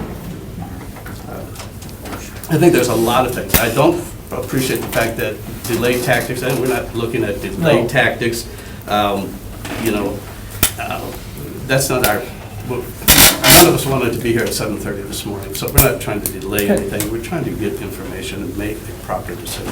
Kind of related to that, two things are, several things are a given. The expo is gonna get built, that's a given, we all want that.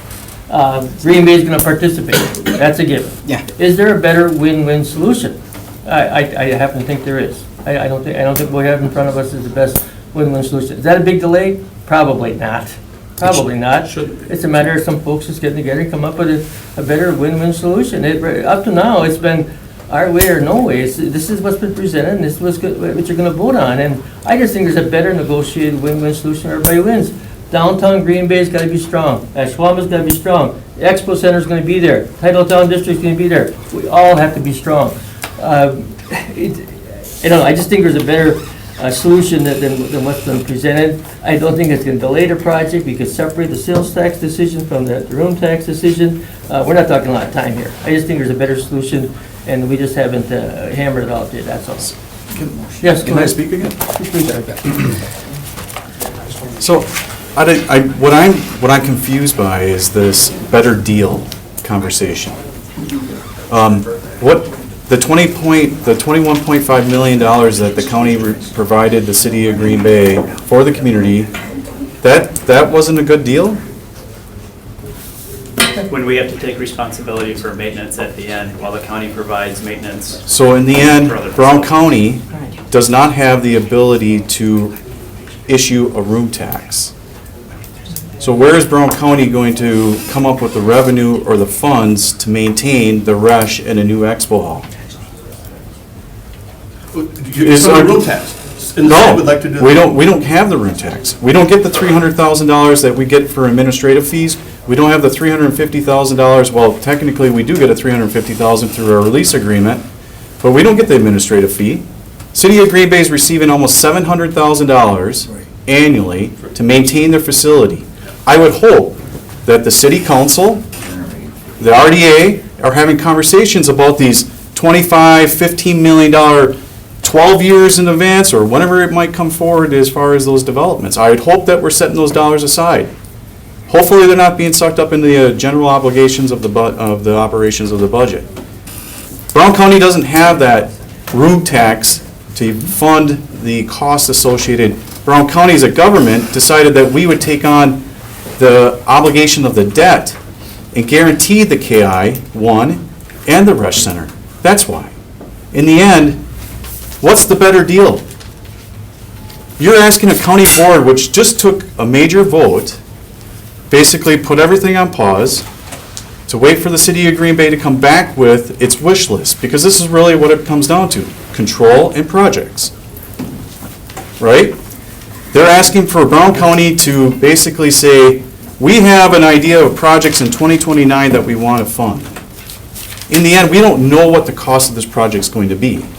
We think, based on 93 million, 120,000 square foot facility at roughly $700 a square foot, it's going to be around $93 million.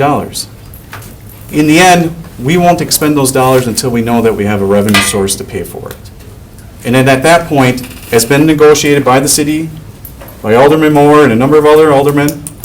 The excess of the excess does then fall through back to the municipalities, of which, if it maintains at 5%, yes, that first year in 2029, the dollars, as Mayor said, it's peanuts. It's $50,000, I think it was. But if it continues at 6.59%, which it has been for the last 5 years, that number's gonna be a little bit more, it's gonna be a little bit higher. And then after that next year, it then starts to grow quite considerably. So those numbers that you see up there, that $110 million that the city says they're going to receive, they're going to get the overflow of that. So there's going to be a portion of money that will be coming back to the city. We don't control that money. What I'm asking you guys is that, in the end, the agreement that you're trying to get a better deal with, what does it look like? What does it look like?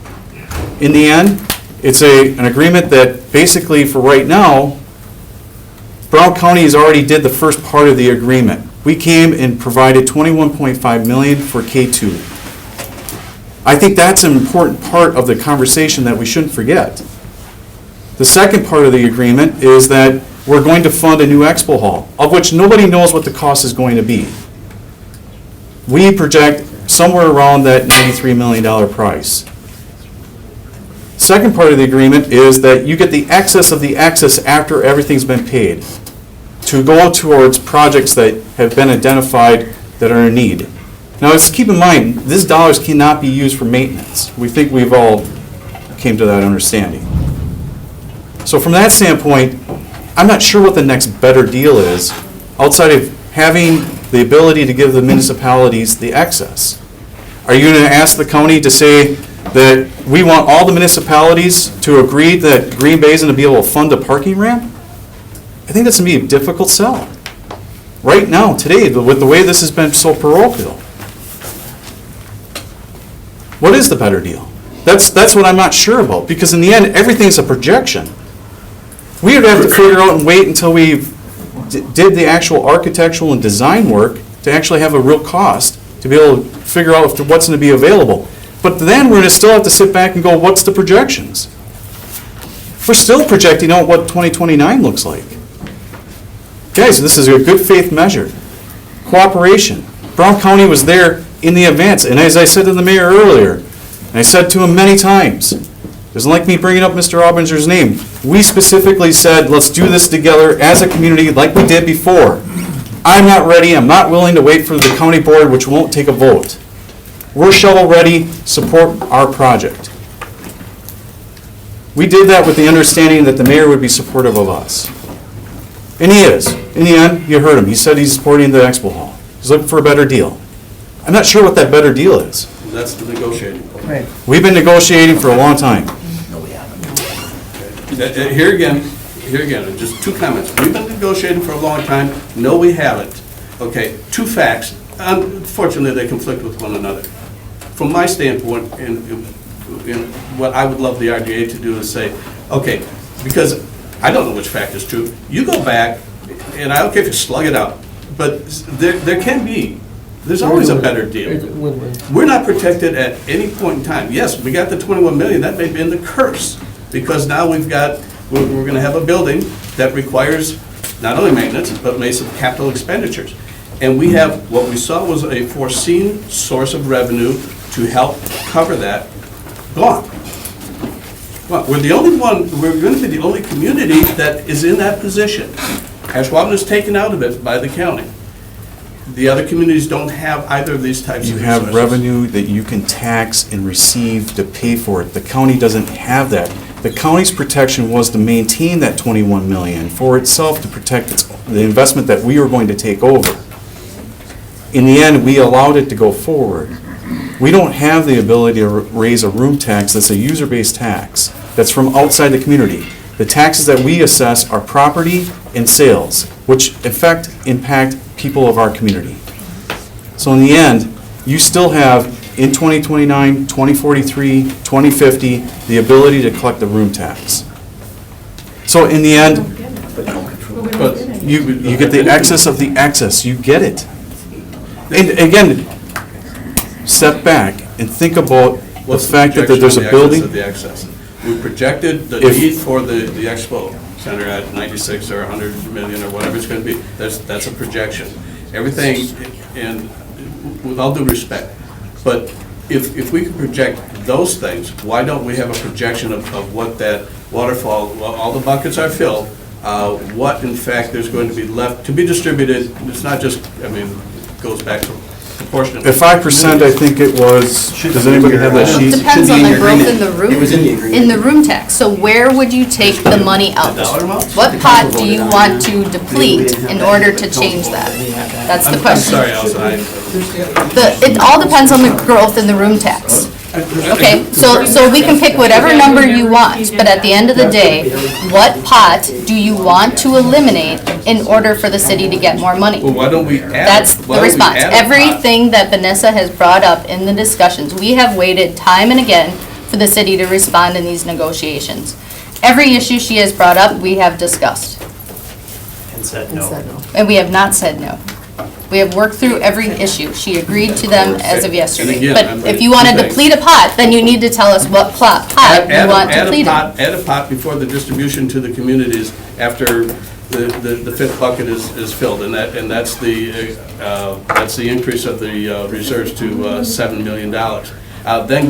Then take all of those proceeds to fulfill the needs that only the city is going to have in maintenance and, I know the separation of maintenance, but in the capital expenditures that are going to be required for these two buildings that we have that supports, as does the Expo Hall supports the entire county, so will these two facilities down here. So create another pot. Maintenance fund is not legal. I didn't say maintenance, I said capital, I said maintenance, I said I understand that has to be carved out. Capital expenditures. But the whole argument is, we need to be able to maintain the KI, so create a fund that has nothing to do with maintenance of the KI, but then use that fund to maintain the KI. Is that what you're saying? Yes. Your whole argument is that the city needs to maintain the KI.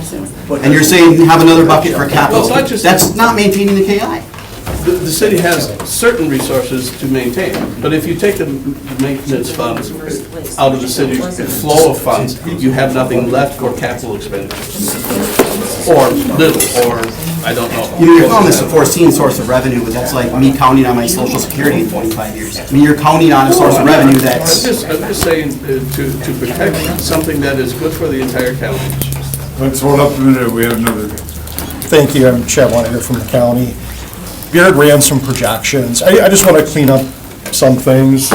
Kevin said that, we were looking originally ending at, I think it was 2045-ish, based off a meeting we had with Mayor and his team. They wanted to look at projections in which they were provided. Baird, your financial advisors ran these.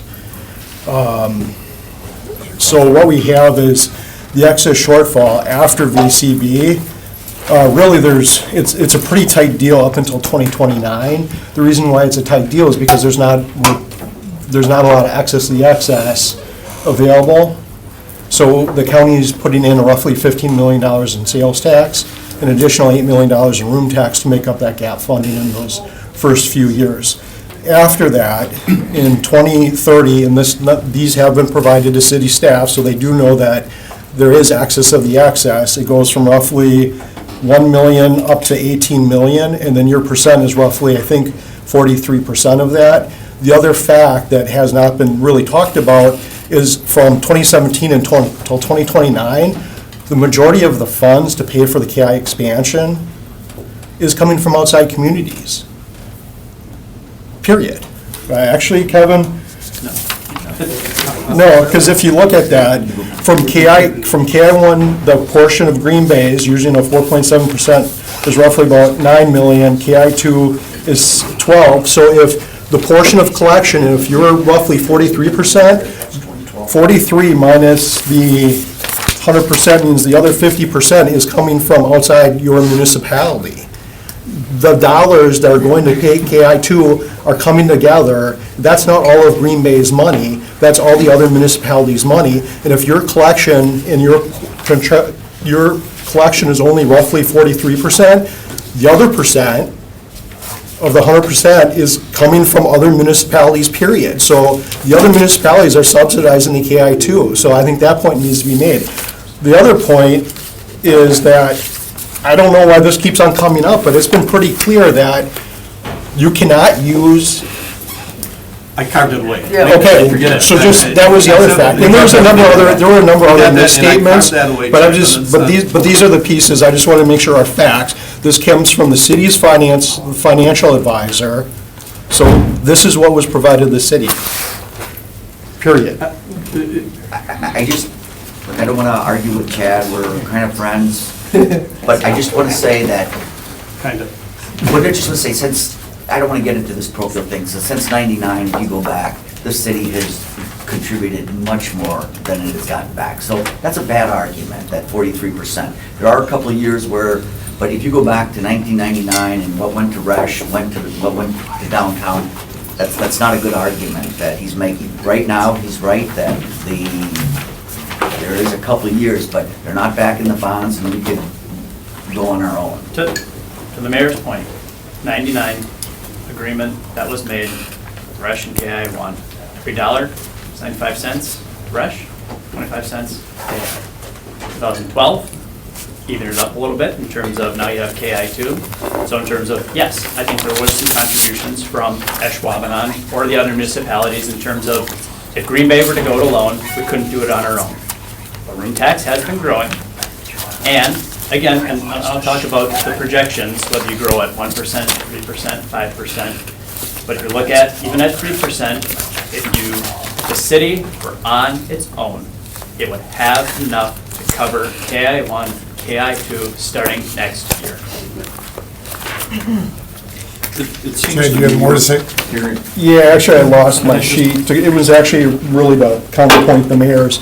Because the room tax collection's coming in, which is rightfully so, the excess room tax will cover the KI expansion too, and that's roughly about 2.4, actually, just give me one quick second. It's roughly about 2.3 million from 2030 to 2043. So after you take out Green Bay's portion of that, their actual total contribution to the actual expo is far less than we would normally do through a cooperative agreement. So that kind of counters the mayor's point that early on, in fact, he is true that, yeah, the city was contributing a little bit more to that original project, but now it's flipped. So the other thing too is ProCo, we have to look at what's better for the community. If we have the expo, that means more beds and heads, that means more room tax coming in, which means more access for you guys to do additional projects, period. That's how it works. If we don't do it, there's not going to be as much access, and there won't be the ability to do additional projects. It's just that clear. So I don't understand why we're arguing through these. I mean, these are just some of the facts. Maybe, we should have had Garrett present this, but, we, as staff, we don't try to go give you independent facts without going through your staff. Okay, thank you. Anyone else? And there is a huge benefit, just really quick. If the expo doesn't happen, It's gonna happen. there's gonna be huge effect. I don't know how you're gonna finance it, Gary, without all the communities coming together and contribute, period. Because otherwise, because what's gonna happen with the county board, if you don't vote on this today, they may not separate, it could be done. I don't know, I can't speak for the counny board. Pretty weak leadership in my Well, estimation. part of it is, so that's one piece of it, we don't know what the county board's gonna do. The second piece of it is we don't have any other financing mechanisms. We just have the sales tax to take care of our long-term obligations. The city has TIF. That's what's been used to fund a lot of the projects downtown. Sales tax is a separate discussion. That's a given. Yeah, but that's tied into this, that's what you guys' argument was. So Harry, we haven't had a lot of discussion about the cost per square foot, and to me, the numbers were convincing on the comparison of other similar centers that have been constructed. We've been focusing on when monies will be available. If we spend $700 a foot, how are we gonna pay that off? How much comes back to the city to help, fund the KI improvements down the road? I think the focus needs to be on the $700 a foot. To me, that seems excessive. I'm just pointing because, look, that's not my field of expertise. Public Works Director Grenier is here. He knows construction numbers, he's done some other research. If you want to ask him questions about that, I would trust him. Yeah, I'd like to do that, to be honest, because I think this conversation needs to focus on that, because that helps solve some of the problems about how much funding is available. Definitely. If we're able to do a different deal at less than $700 a foot, you're going to leave a quarter of the town, one or the other. I'm looking at it. So I'd like to hear from Steve on that. Good. You want me to have him up first, or? Go ahead, no. Okay, you're up first. Okay, Steve, I don't know who you're No, pointing you're at up. me, okay. I'm John Gard, different one. I'm a citizen in Green Bay here, work downtown. A little confused because I get the deal, I'm confused with kind of just what's occurring, because I'm hearing really conflicting things like there's always a better deal, which I think it's a really poisonous thing to say if we're then saying at the same table, it's gonna get done. because those two things can't exist then, if there's always a better deal, because if it's your responsibility to find a better deal, then we're never gonna find one, because we're always looking for the next one. So I don't wanna get caught up in what other smarter people who have been part of this the whole time wanna debate, but I just wanna say, for the people that are outside trying to pay attention and follow what's occurring here, it seems like there's no responsibility. And there's no responsibility to say, well, yeah, we're gonna walk away and find a better deal, but, we probably could have came to this room, armed with some more information and ready to talk about this now, but we're gonna punt it a little further because there's always a better deal, we're always gonna be more informed on this further down the road. So I don't really understand, I get that, this is different than when I was at the city council, because you guys are getting information at different rates or different things like that, but it was kind of your responsibility to come to this meeting armed with that information. It's not our responsibility to then pitch it to you and then have you guys go back with it, come back and kind of repurpose that information for a different purpose. So I'm confused. If there's an explanation, I'd love to get that, but when I hear there's always a better deal, and don't worry, we're gonna get it done though, but we have no, as a citizen, we have no way of holding you guys accountable to do that. It's really alarming to me, and then I hear everyone say, if we don't get these things done right away, they never get done, and I kind of see why now. So I'd like kind of either a response to that or maybe some progress on it. Thank you. Thank you. Steve? So what in particular is your question? How do we go from 397 a foot in Fox Valley to $700 a foot at the Expo Hall? I don't know. I have not seen any plans. All I've seen relative to this Expo Center is a target value of $80 to $85 million in hard construction costs, plus 20 to 25% in soft costs that were part of an AECOM report. Taking a look at a variety of different sources, Engineering News Record has for the last 100 years been the industry standard for estimation of construction costs. ENR currently projects expo halls and like facilities at about $208 a square foot for a basic box. Okay? This is more than a basic box. Okay. And I'm not here to debate the merits or, you want hard construction numbers? I will give you hard construction numbers. Sandy, Utah, Salt Lake City urbanized area, population 87,000 or so. 2000 built a 304,000 square foot expo hall that had 243,000. 304. 243,000 square feet of exhibit hall space, 14,000 square feet of meeting rooms, and 47,000 square feet of lobby, pre-function, and concourse area. Okay, so roughly 2.5 times the size of what we are looking at here. Their construction costs in 2000 were $48 million. Using the ENR correction factors to correct Salt Lake City to Green Bay and then bringing 2000 numbers forward to 2017, that comes out to about $332 a square foot, which would put a 126,000 square foot facility at about $42 to $45 million. St. Norbert College recently renovated their Malva Center. That's about $129,000. It's a renovation. It's not a new build. 129,000 square feet at $26 million. It's about $200 a foot. University of Wisconsin River Falls recently started last year constructing their Falcon Center, which is their new athletics complex. So one of the things that Allison talked about was the ability to implement sporting facilities, hockey facilities, that kind of thing. So River Falls does have a Division III hockey program. They do have hockey rinks in there. They've got indoor volleyball, basketball, classroom instruction space, weightlifting, nutrition education portion of their curriculum. So it's teaching space and athletic space. Their hard construction costs, they are 162,000 square feet. Hard construction costs are about $48.5 million, $61 million including FF&E, all-in cost.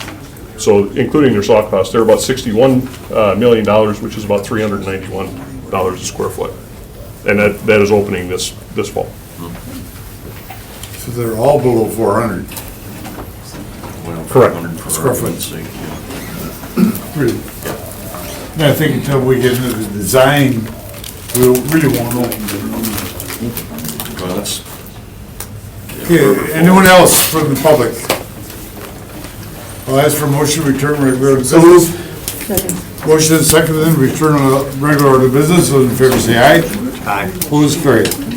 Joe, does your motion still stand? I'd like to speak for just a moment. First, Your Honor, we agreed probably on 75% of your agenda, but this is one that I don't agree with you on. I was one of the few folks yesterday that didn't get a call from your office, and it was my job to give you a call. But I know you talked to some RDA members, and I know you've talked to some. I was not in people. yesterday, just for the record.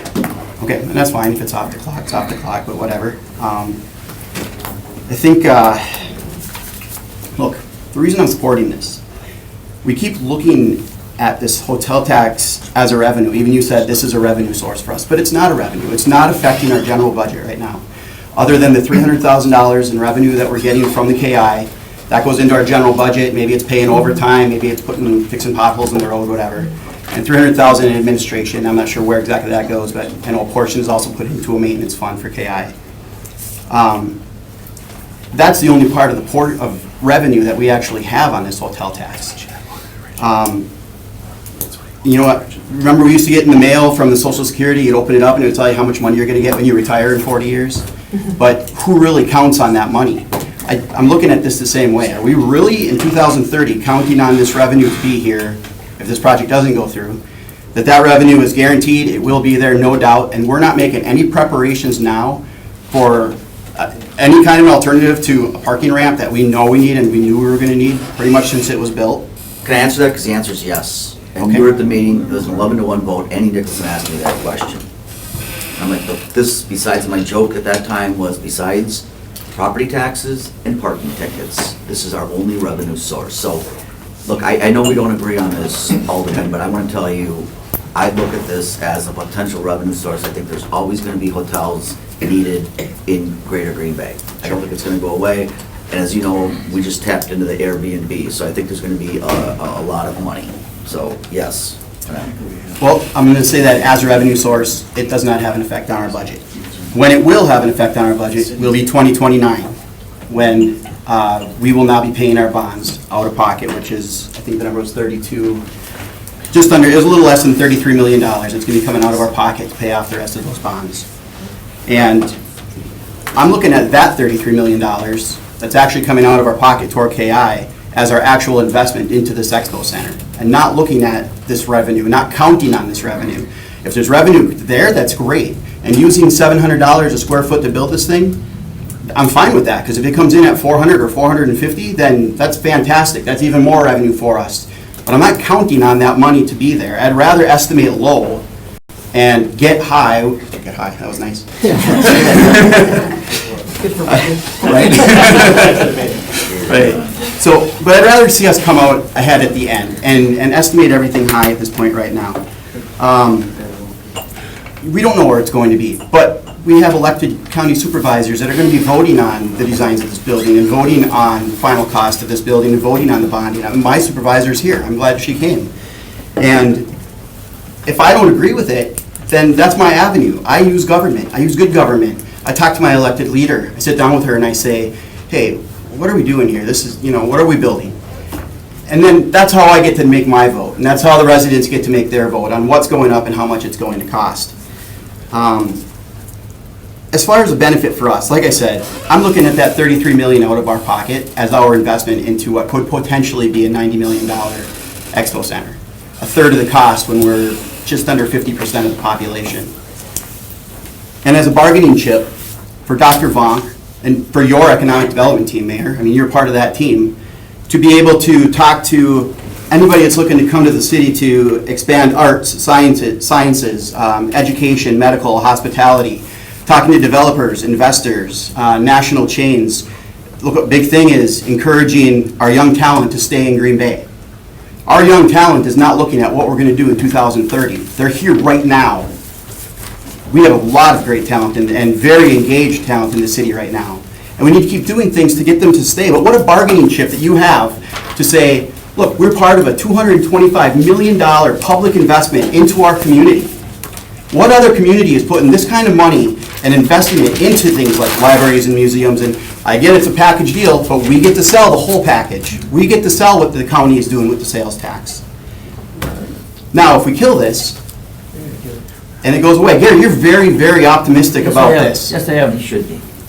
Yes, I am. If we kill this, Where's that bargaining chip then? So that being said, I'm going to stick with my original motion. I'm going to make a motion that we approve the documents that are presented to us today. Okay. We have a motion then to approve the consent program. Do I have a second? I'll make a second. I'd like to bring this to a vote. So we have a motion and a second then to approve the amended restated cooperation agreement. Those in favor say aye. Aye. Aye. Opposed? No. Opposed. So it's 4 to 2. Motion defeated. Could I ask, just in terms of then some direction? I think one of the discussions that went up, and I just want to be clear about deal, better deal. I guess I'll let them clear out, I mean, if they wanted to. I guess this is part of the frustration, just an example, and that trying to discuss and then have some of these negotiations, this is how it's been going. I think in terms of direction for the RDA, I think, look, the direction is clear. We support an expo hall and we support the city's participation Yes. of money in that. Yes. I think just keeping it all, right? Absolutely. Looking at options in terms of, I think you talked about buckets of where they go in. Does the city, look, we'll participate, and if there's a shortfall, we'll be the last one in. Do we have, I mean, Diana has, like you talked about, like, here's what's prepaid for Fresh Center, here's what's KI expansion. Do we just say, look, here's our room tax, we'll agree to a certain amount? Or we go through and say, look, of our room tax, after we pay off KI 2, after we pay off those bonds, we'll give X amount or X percentage to this project? Are any of those in terms of some direction that we would like to go with? Or, I mean, I guess, I feel it's important for us, I mean, I wish Connie were here to hear this, because I think this is, look, Gary's, to get a deal done, we still have that time to get it done before the 15th, so we don't.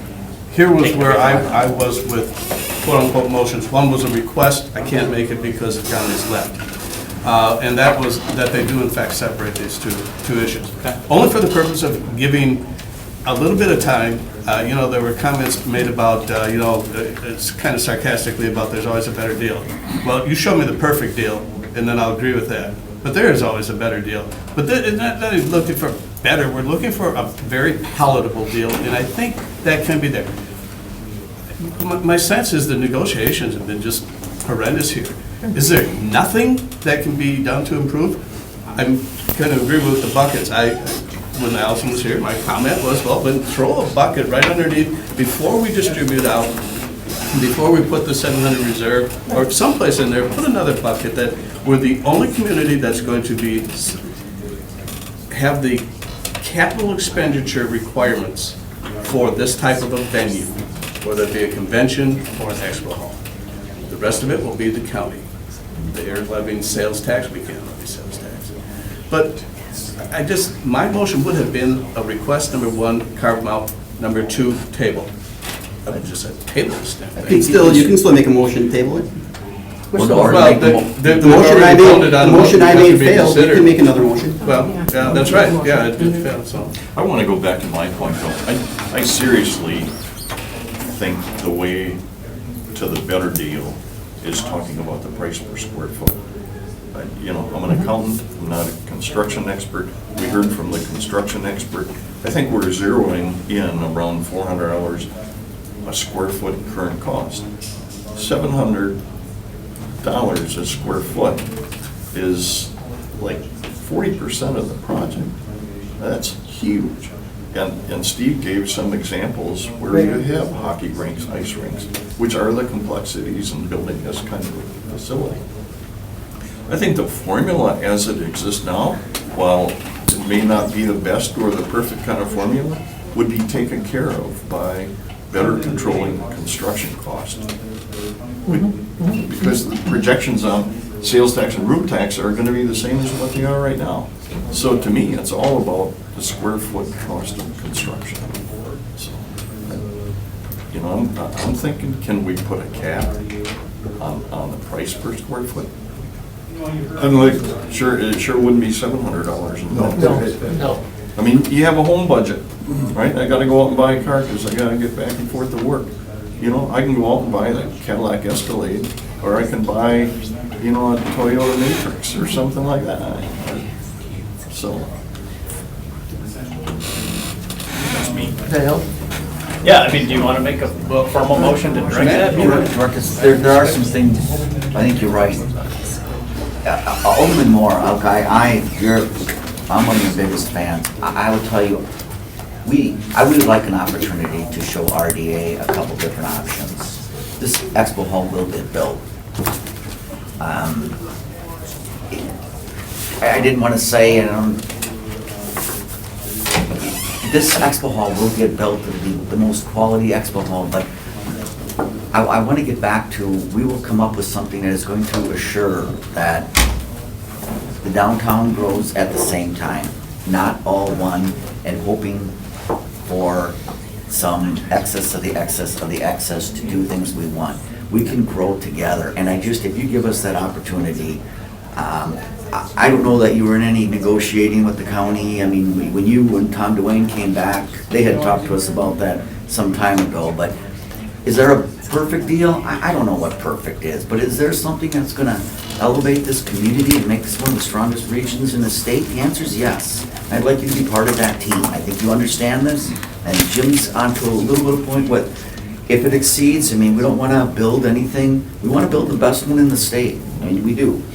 But still, if that comes at 425, 700 would be the best in this. Gary is optimistic, but I think we are too. And we'd like some direction from the RDA. I mean, you voted on this, it got voted down, what was presented to you, what would you like us to do? The things, just notes I got here, and whether you want these in the motion or not, I mean, whether these are negotiated, I mean, one is a request for a separation from sales tax from tax, which it's a request, I mean, it's really up to the county to decide if they want to do that. Two is it's putting a bucket somewhere further up the waterfall in terms of where that is. The other is, you know, maybe some language about like a cap for a price per square foot or an expo hall. Those are all. And look, I mean, I think just talking about what I called this a horrible deal, a perfect deal we could chase all day. I just feel like what we were looking for is a fair deal and an equitable deal. And then really that, you know, if we get the 1 + 1 equals 3. I mean, and I'm a true believer in that. And I think, look, Alderman Moore, I think I would like to discuss more with you and bring into those negotiations to see, like, look, I mean, I think you have a very vested interest in how this moves forward and getting it done. And look, if they're not separated, I still think, look, we're willing to work hard and can put a package, keep that package still intact. I don't think, and that's why instead of waiting till our next RDA meeting, that gives us 6 weeks instead of like 6 days to figure something out. I think we should meet again on a special meeting and get this done as soon as possible. Well, or push it to, if we just table it, it'll come up at the next meeting. But And with that direction, again, we But would it help you if we did make the motion that we'd like most people, I definitely like the two of them separated, the sales tax and the room tax. I think a bucket for ongoing capital improvements down the line would also be a very good thing. As far as putting a cap on construction costs. We can't do that. I don't know how we can do that. I don't know how we can do that. It's not our expo. Other than yes, please. the cost, I get it, right? We can't cap the project cost. Right. But the idea that a project's being presented that costs so much different than all of the comparables look like. And we just got a lot of data on comparables. Right here, what was it? Yes. That's a big difference. And here's what makes me, you know, because we can call that a cut. Hey, here's a bucket that goes there. The reality is, if this thing was coming out at 400 to 500 a square foot, we'd probably be all saying, hey, there's enough money there to fund the capital improvements that we foresee in the next 20 to 30 years. And hey, I'll be honest, right? Speaking to all the politicians here in the room, as a taxpayer, if I give a politician a checkbook with 93 million or 70 million, it's gonna cost 90 million. Or 95. And that does worry me. And I am worried about just giving a blank check. And I'm kind of surprised that no one, Joe, that the city council didn't seem as concerned about that, or the We saw that the excess board. was coming back. Look, it's not a check for 93 million, it's what you need, this is what the projected cost is, but we're going to give what you need, whether it's 40, 50, 60, 70. And I hear what you're saying, but they use the 8.6 highest as million the example. of excess, just, right, that just went away. And so, what I'm saying is, if that doesn't get better defined, there's no excess. There is no excess. No, it'll be used up. That facility will cost 93, because it'll get built into the spec. If that's the plan that's chosen. That makes me nervous. Did you see the ACOM? No. I mean, there's. No, but options, I'm and they looking used at the highest. And that's, and right, so that's what's getting presented to the public. Right. And that's what's driving this debate, and that makes me uncomfortable of just saying, okay, open check. What's tough about the committee like this being able to do this, and same with the Ashwaubenon one, is that it's a citizen-appointed committee, and your constituents, I'm sure, didn't call you guys with their opinions before this. Because if you look at what the desire of the constituency is, it's overwhelmingly supportive. Of And building for an me, expo. I don't know if that's the same Of for building everybody. an expo, absolutely. Of approving the plan, of approving the plan. Building an expo. Of approving the plan. How do they know Are they calling you too, Gary? Yeah, how would they know the plan? Are they calling you? How would they know the details of the plan? Well, I'm hoping they're paying attention. And where would they have access to that? Well, we had it at a council meeting. The county boards had this several times. They've had public information I'm meetings. sure every They have their citizen- own elected officials they can I'm call. sure every citizen. Something about it. Did you call your alderman? Public that requires the. I don't have to, I see them all the time. All right, motion. Okay, so is there, do you want to put a motion? Motion on on the table to table. Table. Second. To table till it comes up at the next meeting, doesn't it automatically have to table? Denial, I know it's Well, we denied it, I think they gave him some direction, Well, what that's they what, look at the next meeting. well, we've given direction, so are we done with, I mean, if we're done with You can motion. make a motion that this staff bring back a new agreement at the next meeting. I would prefer that staff doesn't do any work until we know what the county's going to do. Because if they're going to separate this and bring this forward sometime down the road, it's now in their hands. No. It is in their hand. Why would we have staff go and do all of this work if they're just like, look, we're gonna put this off for a while? We need to know what the desire of the county is before we start telling Dr. Vonk to put 25 other items on the back burner and focus on this. And same with our financial director and same with our legal. I mean, I just hate to say, all right, we just ended it. It's done. We just did that as the RDA. That's what we just did. And now it's up to the county to decide if they want to continue moving it forward. But why would we do all of this work in the meantime? Because conversation is a good thing, and it may incite them to move forward in the fashion that brings us together, instead of just, again, the county demonstrated to me something that I hate about politics. They stand up and they walk out. Is that really representing a constituency? Not talking to the other party? Directing our staff to not talk to the other party? It's the same thing, stand up and walk out. No, we gotta talk. Sit down, like, in that smoke-filled room and get Joe, tired saying it. to your point, to the member on this committee, we all want to build a new expo. Yes. That's why we want our staff to do that. So what do we have to do about the previous motion? Do we have to rescind it? No, it's, we'll just leave it as it is, and then just direct our staff, leave that motion okay. as it is. See you at the next meeting? Yeah, until we like some. Until something changes to present us. There's no motion brought in here. No, there wasn't, well, we Well, had, earlier. yeah. The first one, but Yeah, you're not right apparently now. we don't need a motion to Yeah, table, we're there's just direct. no effective Okay. difference in what happened. Yeah, so that's why we're reading the exact You'll come back same to us. thing. My only point of the tabling is that it sends a different message than we voted it down. The tabling to me says to the constituency and to everybody else that we want to continue to talk about this. And that's the purpose of my motion, but apparently that's going to fall. All right? Motion to adjourn? Adjourn. Per your